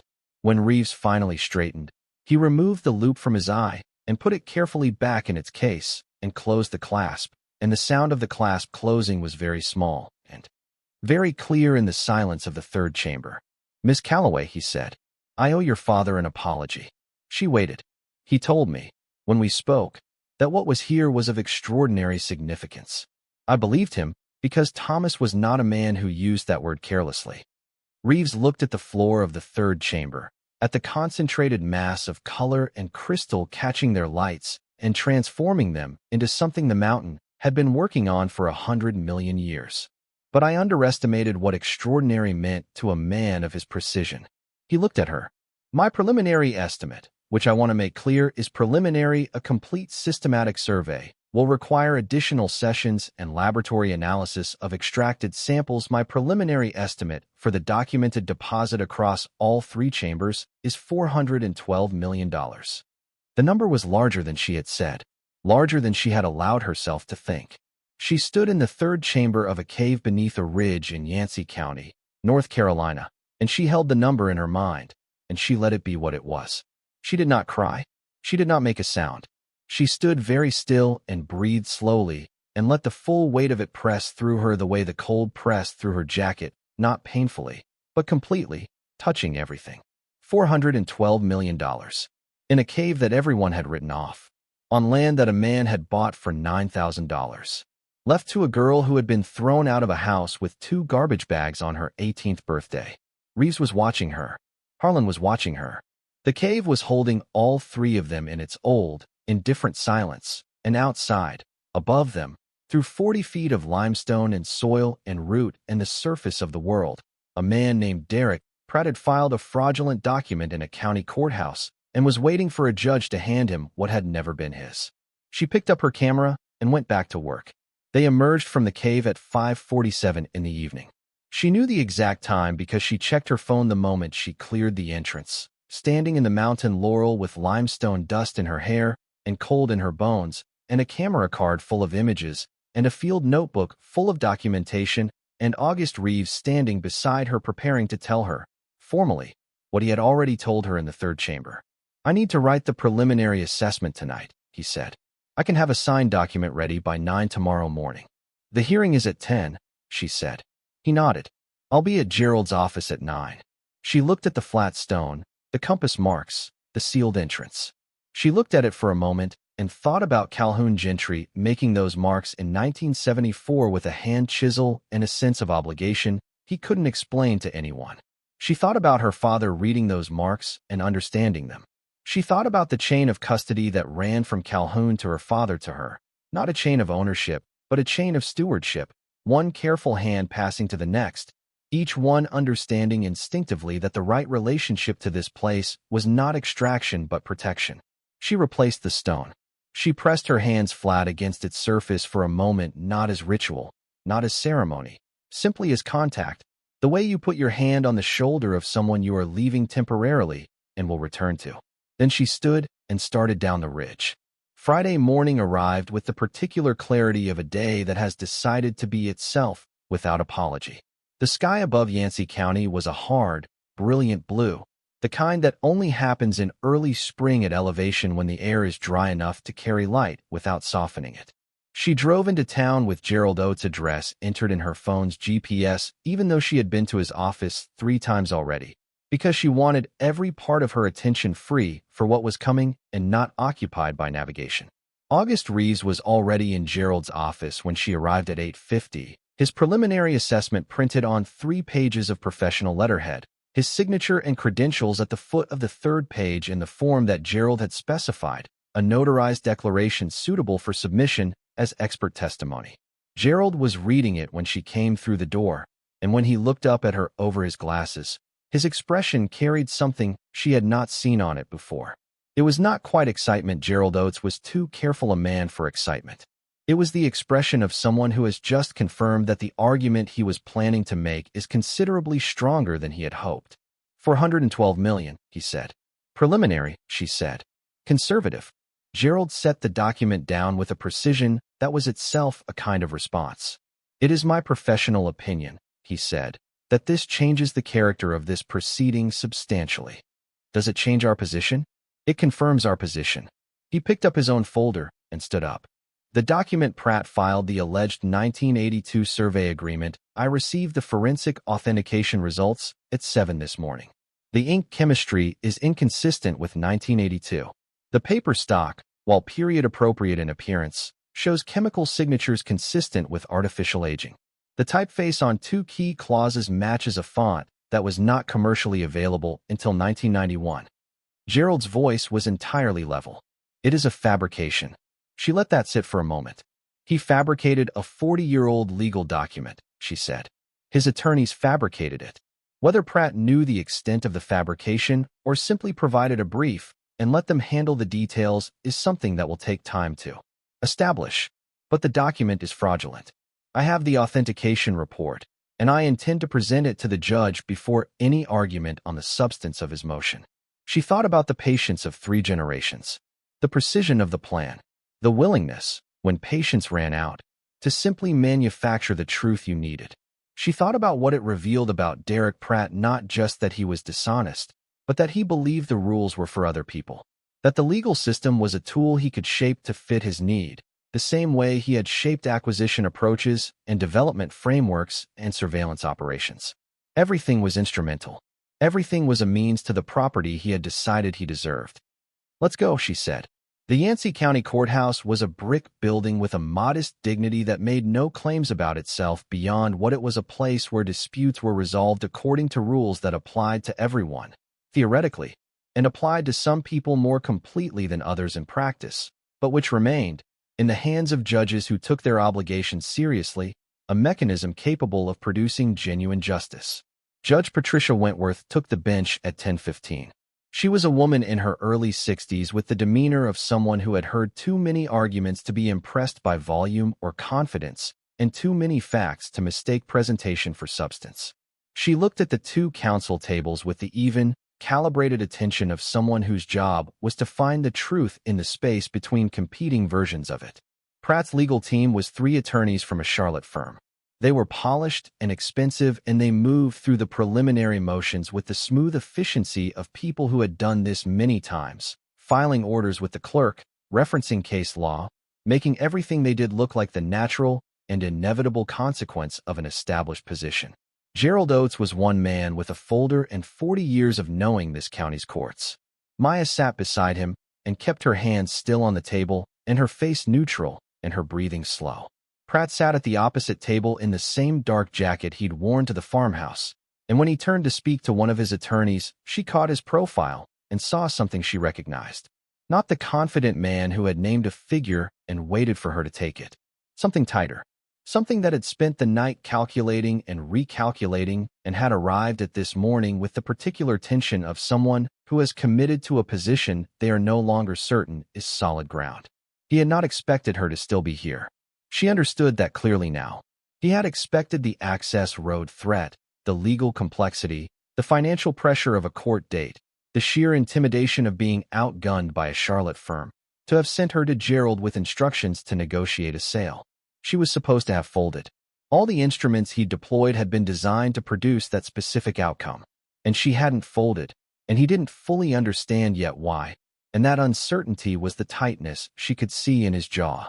She hoped he kept not understanding until the moment it no longer mattered whether he understood or not. Gerald raised the forensic authentication report before Pratt's attorneys had finished their opening argument. He did it calmly, as a matter of course, as though introducing evidence of document fabrication was the kind of thing that happened in ordinary preliminary hearings rather than the kind of thing that changed the temperature of a room immediately and completely. He submitted the report to the clerk, handed copies to opposing counsel, and addressed Judge Wentworth with the straightforward clarity of a man who has never needed to make simple things complicated. "Your Honor, before we can address the merits of the Pratt Company's motion for a survey easement, the court should be aware that the document on which that motion is primarily founded has been subjected to forensic authentication analysis and found to be inconsistent with its claimed date of origin in multiple material respects. I have the analysis from a certified forensic document examiner. The ink chemistry, the paper treatment, and the typeface used in 2 key clauses all post-date 1982 by a minimum of 9 years." The room was very quiet. Judge Wentworth looked at Pratt's lead attorney. "Counsel." The lead attorney, whose name was Bradford Hale, was a man who had built a career on never being visibly rattled. He was visibly rattled. "Your Honor, we received this document from our client's files. We had no reason to question its authenticity. You submitted it to this court as evidence in support of an emergency motion," Judge Wentworth said. Her voice had not changed in volume or tone. It had simply acquired a quality of absolute attention, the quality of someone who has just decided that this particular case has her complete focus. "Were you unable to verify its authenticity before submission?" "We trusted our client's representation." "I see." The judge made a note. She looked at Gerald. "Proceed, Mr. Oates." Gerald presented August Reeves' preliminary assessment next. He walked the judge through the qualifications: Reeves' 40 years in the field, his publications, his previous expert testimony in 7 prior cases, and then through the findings with the methodical clarity of someone who has organized a large amount of information into the simplest possible sequence. The deposit, the 3 chambers, the vein system extent and character, the color grades and clarity assessments, and the preliminary value estimate. $412 million. He said the number the way you say any number in a legal proceeding without emphasis, as a fact among other facts, as the logical consequence of documented evidence. But the number had its effect regardless of how it was delivered. She heard the quality of the air in the room change. She heard Bradford Hale stop writing on his legal pad. She did not look at Derek Pratt. She kept her eyes on Judge Wentworth, because Wentworth was the only person in the room who mattered right now. The property that the Pratt Development Company has spent 4 decades attempting to acquire, Gerald said, and in whose behalf fraudulent documentation was submitted to this court, contains one of the most significant gem-quality corundum deposits documented in the continental United States, valued preliminarily at over $400 million. My client, Maya Calloway, is the sole legal heir to this property. Her title is clean, her mineral rights are intact, and there is no legal basis whatsoever for the easement or restraining order the Pratt Company has requested. He closed his folder. There is, however, significant legal basis for a criminal referral regarding the document submitted today, which I am prepared to file with the appropriate authorities at your Honor's direction. Judge Wentworth denied Pratt's motion in its entirety. She did it in 2 sentences with the efficiency of someone who does not need additional language to make a clear conclusion clear. Then she turned to Bradford Hale and said, in the same even tone she had used throughout, "Counsel, I would strongly advise you to have a very careful conversation with your client about his exposure in this matter before close of business today. I will be reviewing the authentication report and determining whether a criminal referral is appropriate." Hale said nothing. There was nothing to say. Pratt stood and walked out of the courtroom. She watched him go. He did not look at her. She thought about that, about the deliberateness of the choice to not look at her, whether it was pride or shame, or simply the instinct of a man who understood that some concessions, even small ones, cost too much. She decided it didn't matter. What mattered was that he left, and the ruling stood, and the property was hers with a clarity that no subsequent approach could muddy. Gerald touched her arm lightly. "It's done," he said. "Not done," she said. "Started." She walked out of the courthouse into the hard spring sunlight and stood on the steps and looked at the main street of Burnsville, at the hardware store and the diner and the post office and the ordinary people moving through the ordinary business of an ordinary Thursday morning. And she breathed the cold mountain air that was already softening at the edges with the faint sweetness of something budding somewhere out of sight. Her phone rang. It was a number she recognized. She answered it. "I heard from the clerk's office," Harlan said. "How did it go?" "Motion denied," she said. "Fraudulent document flagged for criminal review." A pause. She could hear him breathing. "Your father," he said, and then he stopped, and he didn't finish the sentence, and he didn't need to. "I know," she said. She knew. The news moved the way news moves in a small county, not through formal channels, which were slow, but through the networks of people who knew people who were in the room or knew someone who was, through the clerk's office and the county recorder and the attorneys who had other clients and other matters who had heard things in the hallway outside courtroom be on a Friday morning. By afternoon, the story had a shape. By evening, it had details, some accurate, some inflated in the way that details inflate when they pass through enough mouths. But the core of it was correct.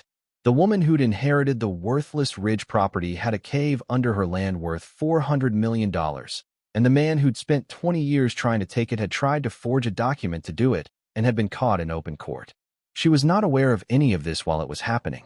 She drove back to the property, changed into work clothes, and went up the ridge to reseal the cave entrance more permanently, packing the gap around the flat stone with hydraulic cement and gravel, creating a seal that would require significant effort to disturb and that would show clearly if anyone tampered with it. She photographed the sealed entrance and sent the photographs to Gerald's email with a timestamp and a note for the file. Then she sat on the slope beside the escarpment for a while, with the valley below her and the sky above her and the mountain at her back, and she thought about what came next. It would not be simple. She understood that with the same clarity she understood everything else about this situation, not as pessimism, but as the honest accounting of someone who has learned to see things as they are. The deposit would require a full professional survey before any extraction decisions could be made. Environmental assessments, state permits, consultation with geological and conservation authorities, legal structures around the management of mineral extraction rights that would make the trust her father had established look straightforward by comparison. The process of converting a $400 million mineral deposit into actual financial resources would take years and require expertise she did not have, and open her to pressures from new directions, from legitimate interests rather than corrupt ones, but pressures nonetheless. She would need a team. She would need people who knew what she did not know and whose interests she could trust. She thought about August Reeves, who had spent 40 years understanding exactly this kind of situation. She thought about Gerald Oates, who knew this county's legal landscape, and who had spent a career protecting people with less power than the interests arrayed against them. She thought about Harlan, who had spent 15 years keeping this property safe for someone he'd never met because her father had asked him to, and who had done it without complaint or expectation. She thought about what she would do with the money when it came. Not in abstract terms, not the daydream version, the fantasy of sudden wealth, but in the concrete and considered terms of someone who has spent 8 years knowing exactly what the absence of money costs, and who has developed a very clear sense of what money is actually for. She would pay Gerald's fees first.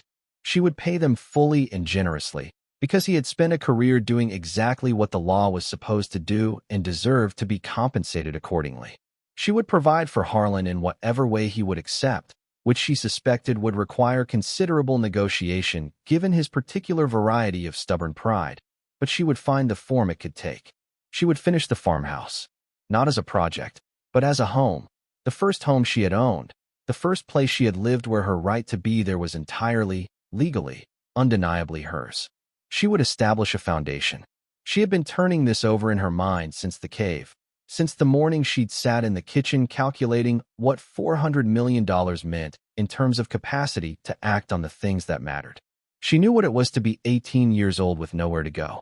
She knew the precise texture of that experience not as an abstraction, but as a lived thing, something she carried in her body the way you carry old injuries that healed crooked. There were girls on porches right now with 2 garbage bags and $47, and the certainty that the world had already decided they didn't matter. She had something now that could be pointed directly at that certainty and told it was wrong. The foundation would start in Yancey County, where she knew the terrain, and expand from there. Housing resources, educational funding, legal support for people who couldn't afford to defend what was rightfully theirs against people who believed resources were just for people who already had them. She knew what it had cost her to fight Pratt with a single attorney and a notarized declaration and the truth. She knew that most people in her situation, 8 years ago, would not have had even those instruments. She was going to build instruments. The cave itself, she had thought about this most carefully of all. She was not going to simply extract everything that could be extracted and sell it as quickly as possible. The deposit was scientifically significant independent of its commercial value. The geological formation that had produced it was rare and poorly understood, and there was knowledge locked in that rock that belonged to science as much as the stones themselves belonged to her. She would work with August Reeves on a structured research access program, allowing academic institutions to study the deposit while commercial extraction proceeded on a controlled timeline that protected the formation's integrity. Some things, her father had understood, were worth more when you didn't take all of them at once. She was sitting with all of this when her phone buzzed. She looked at the screen. An unknown number. She almost didn't answer. Then she answered. The voice was careful and controlled in the way of someone choosing words from a very limited set of acceptable options. It was a voice she had not heard in 8 years and recognized immediately, the way you recognize a voice that defined the acoustic environment of your childhood, for good reasons or bad ones. Carol Whitfield's voice. Maya, she said. And then she stopped. Maya waited. I heard something today, Carol said. About the property. About what's on it. Another pause. The particular silence of someone who has spent decades being certain about everything and has encountered something they cannot be certain about. I wanted to. She stopped again. Maya thought about the deadbolt. The click of it sliding home.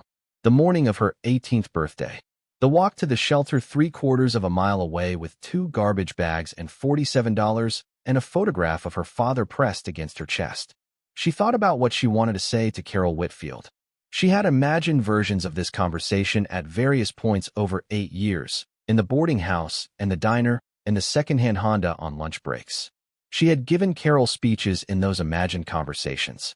She had explained, precisely and completely, the cost of what Carol had done and the degree to which she had been wrong about every assessment she had ever made of Maya Calloway's worth and capacity in future. She didn't say any of those things. Carol, she said, I'm not going to do this. A long pause. I know what you wanted, she said. And I understand why you called. But this conversation isn't one that needs to happen. What you did is finished. What I'm doing is just starting. They don't have anything to do with each other. Another pause. Then Carol said, quietly, Your father would be very proud. I know, Maya said.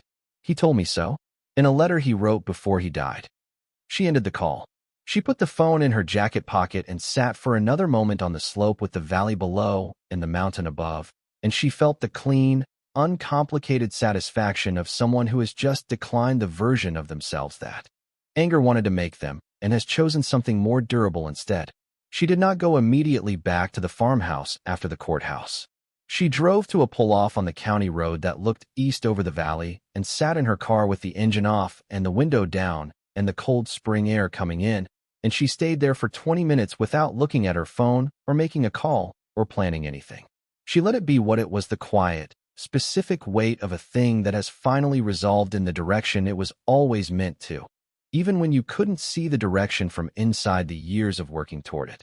She let herself feel the relief of it completely, not managing the moment for a later account of it. Just sitting with it, the way you sit with something that belongs entirely to you. The valley was green and gold in the spring light.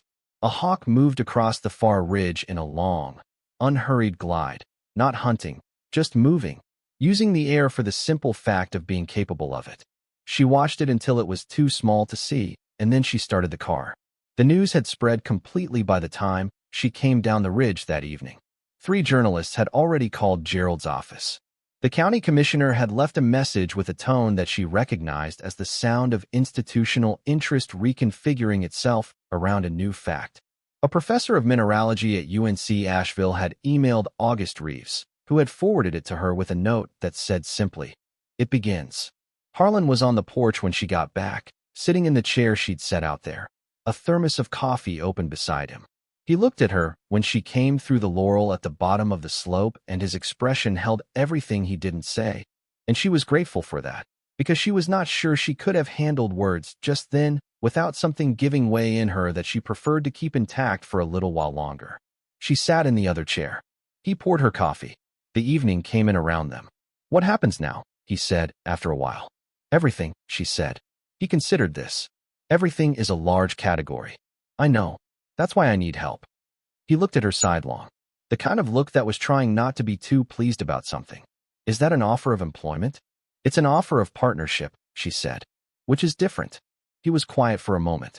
The evening was fully in now, the ridge dark against the sky, the escarpment catching the last light the way it always caught the last light, that pale, absolute hold on the illumination that was leaving everywhere else. An owl started up in the trees below the slope. The creek made its small, continuous argument in the dark below them.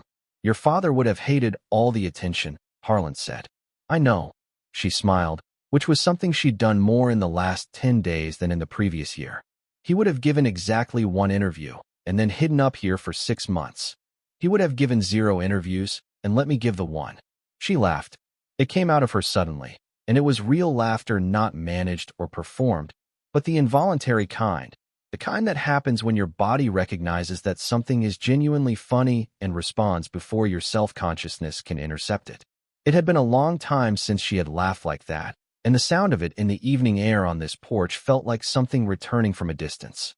The weeks that followed were large and complicated and full of the particular exhaustion of legitimate process moving at its own pace through the legitimate channels that protect the integrity of what you are building. August Reeves completed his full survey of the cave system over 4 additional sessions, and his final certified assessment submitted to the State Geological Survey, filed with the county, and registered with the appropriate federal mineral rights documentation authorities, placed the total value of the deposit at $437 million. Not a round number. The kind of number you get when someone is counted carefully.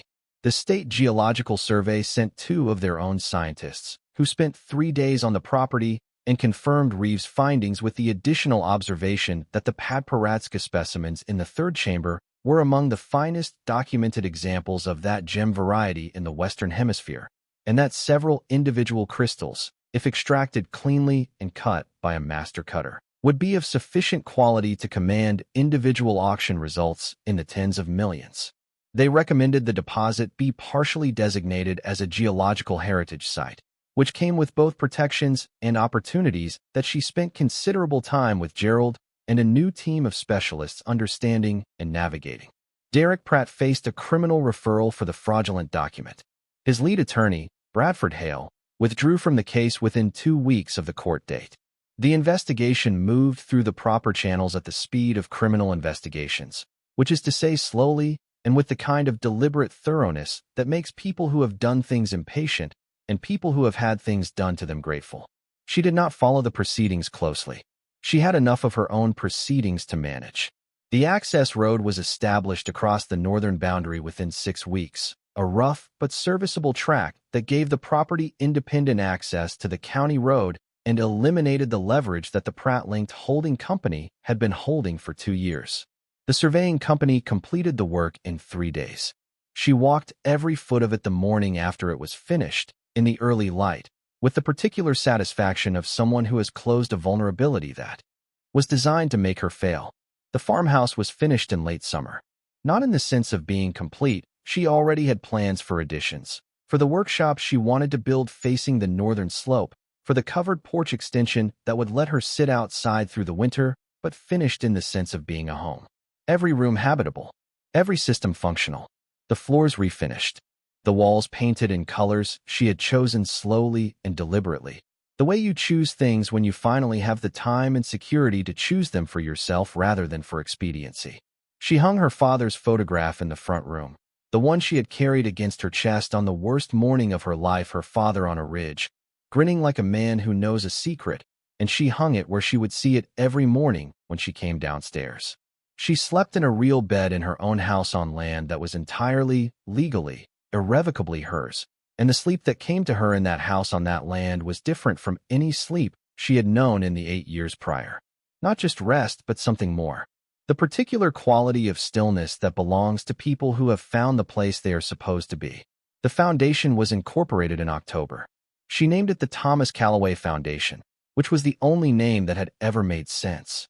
Its initial funding, drawn from the first tranche of commercial revenue generated by a carefully structured partnership with a legitimate gemstone extraction company that August Reeves had helped her select for both their technical competence and their environmental record, went immediately to 3 programs. Emergency housing support for young adults aging out of foster care or difficult family situations in the western North Carolina region. Legal aid funding specifically for property rights. Cases where low-income individuals faced corporate or institutional pressure, and educational scholarships in the earth sciences, because her father had believed in understanding the ground beneath your feet, and she intended to send that belief forward into other people's futures. The foundation was incorporated in October. She named it the Thomas Calloway Foundation, which was the only name that had ever made sense. Its initial funding, drawn from the first tranche of commercial revenue generated by a carefully structured partnership with a legitimate gemstone extraction company that August Reeves had helped her select for both their technical competence and their environmental record, went immediately to 3 programs. Emergency housing support for young adults aging out of foster care or difficult family situations in the western North Carolina region. Legal aid funding specifically for property rights. Cases where low-income individuals faced corporate or institutional pressure, and educational scholarships in the earth sciences, because her father had believed in understanding the ground beneath your feet, and she intended to send that belief forward into other people's futures. She thought carefully about that 3rd program. She thought about the version of herself at 18. If someone had told her that a geology scholarship existed, that there were resources specifically designed to help people like her access the kind of education that transformed the way you understood the world. She thought about what that knowledge might have changed and what it might not have changed and concluded that the answer was probably both, that some things needed to happen the way they happened to produce the person capable of doing what she was doing now, and that other people should not necessarily have to pay that particular price to get there. The scholarship fund was her bet on the second proposition. The first recipients were announced at a small ceremony at the farmhouse in late November, a gathering of perhaps 30 people on the repaired porch and the lawn in front of it, the mountains behind the property wearing their winter colors and the air carrying the cold clarity of high elevation in the late year. 3 young women and 2 young men, all first-generation college students in environmental and geological sciences programs, each receiving funding that would cover their costs for the full duration of their degrees. She shook each of their hands and looked each of them in the face and did not make a speech about her own journey because she was not interested in making her experience a template. She was interested in clearing a path for theirs, whatever shape that path turned out to take. August Reeves attended and stood at the edge of the gathering with a cup of cider and the expression of a man watching something he had hoped to see and had not been certain he would live to. Harlan stood beside him with the same expression, which was a variety of satisfaction that quiet men wear when the thing they protected finally becomes the thing it was always going to be. Gerald Oates attended and ate 2 pieces of the pie that Harlan's wife had brought and said very little and looked very pleased. Harlan Webb became the Foundation's first Director of Operations, a title he accepted after considerable negotiation and a conversation that took place on the porch over 2 hours and 1 thermos of coffee. His formal compensation was the first real salary he had received in 20 years, and he accepted it with the particular grace of someone who has spent a long time giving without receiving and has learned, finally, that accepting is also a form of trust. She gave him a contract and he read every word of it carefully, which she had expected, and then he folded it exactly in half and put it in his jacket pocket and said, "Your father would have written this differently. More words, same meaning." And she laughed again, that real kind. And he looked satisfied with himself in the way that people look when they have made someone they care about laugh and done it on purpose. She heard, through Gerald, that Derek Pratt had retained new counsel and was cooperating with the criminal investigation into the fraudulent document. The cooperation, Gerald suggested, was strategic rather than principled. The investigation had uncovered additional instances of document manipulation in 2 prior acquisition disputes, and Pratt was calculating the cost of resistance against the cost of accommodation. She did not follow the proceedings closely. She had enough of her own proceedings to manage. What had happened to her was real and documented and had been addressed by the appropriate authority in the appropriate forum. What happened to Pratt from that point forward was between him and the institutions designed to handle it, and she had made a deliberate decision not to spend her energy in the orbit of his consequences. She had her own orbit now, and it was moving in a different direction entirely. On the first anniversary of the day she'd answered Gerald Oates' phone call in a parking lot eating a sandwich she'd packed at 5 in the morning, she went up the ridge alone in the early light. She moved through the mountain laurel and climbed past the limestone formations and came to the base of the escarpment and stood before the sealed entrance, and she put her hands on the flat stone with its 4 compass marks, and she stayed there for a moment in the cool mineral quiet of the mountain morning.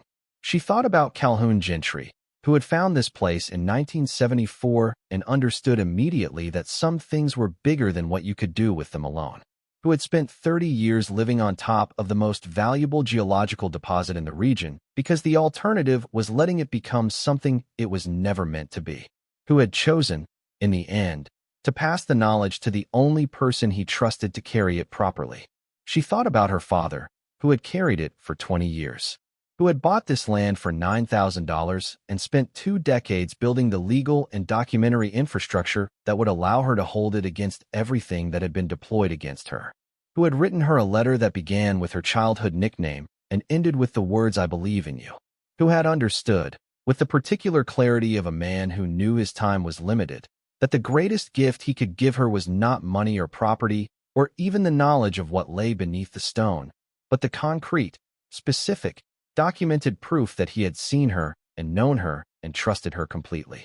She thought about the morning she was 18, standing on a porch with 2 garbage bags. She thought about the shelter and the boarding house and the diner and the community college and the 5 years of other people's field notes. She thought about the long, unglamorous, indispensable work of surviving what should have broken you and building something from what was left. Some things take time to become what they're meant to be.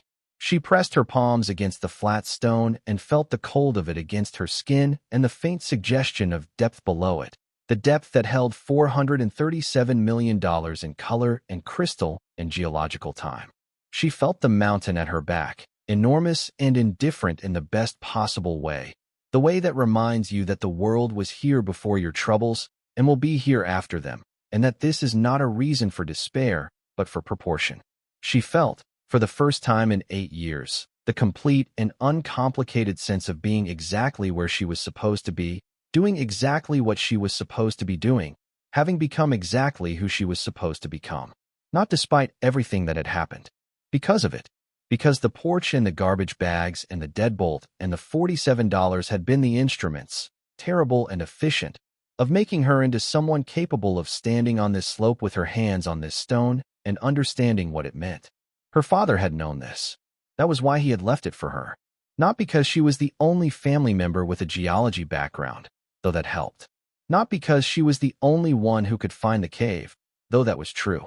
But because she was the only one who had already proven, in the hardest possible circumstances, that she knew the difference between what a thing was worth and what a thing was worth taking.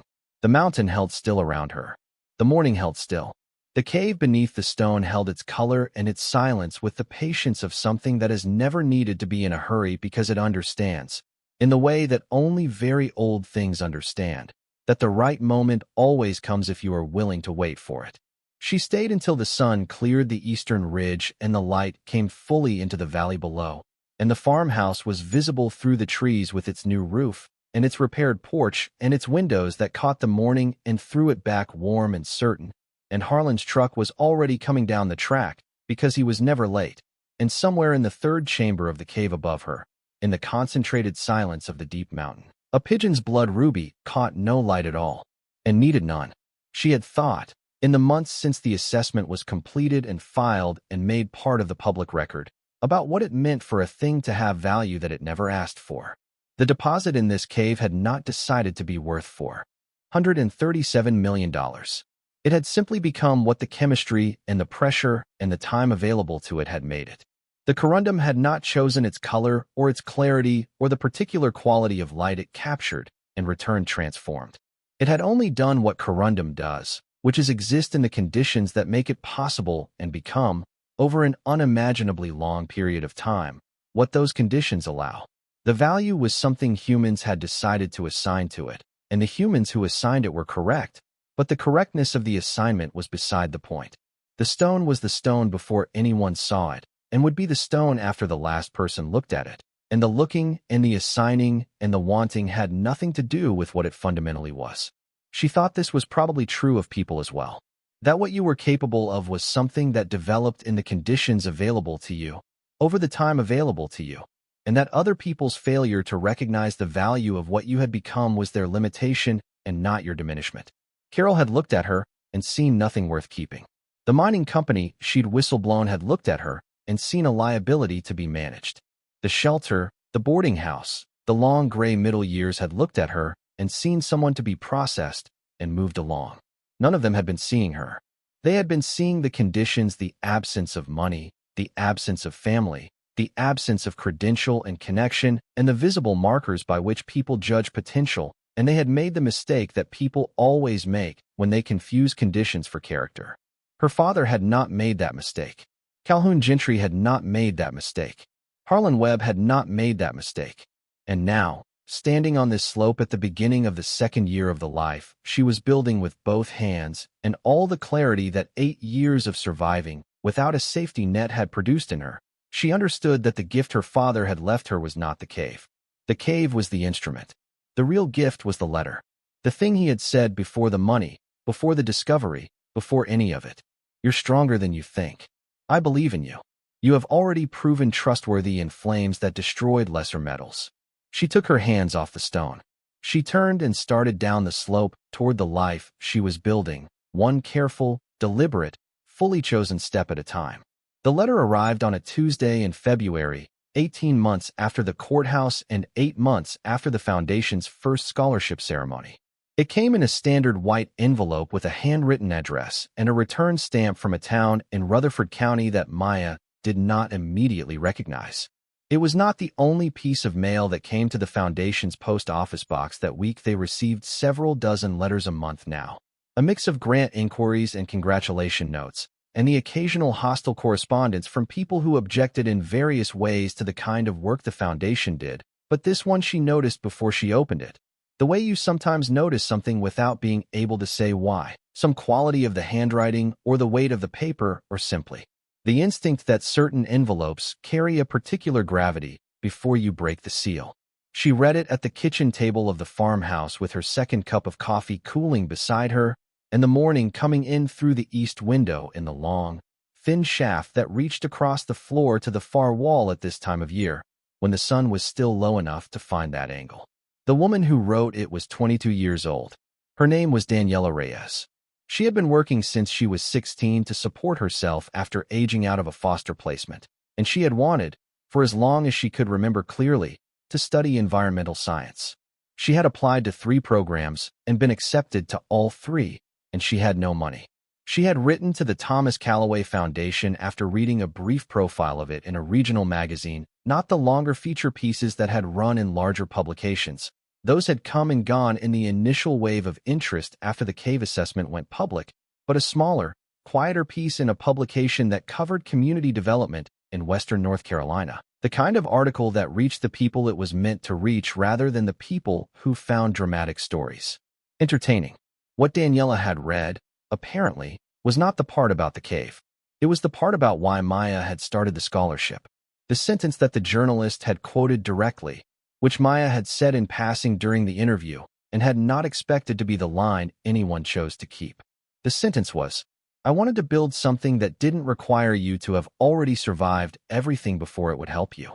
Daniela had written that sentence at the top of her letter in her own handwriting before beginning her application, underlined it, and then she had written 3 paragraphs about what she wanted to study and why, and the paragraphs were careful and specific and entirely free of performance, written by someone who had learned, the hard way, that stating your case plainly was the only strategy available to people who had nothing to offer but the truth of what they wanted and the evidence of how hard they'd worked toward it.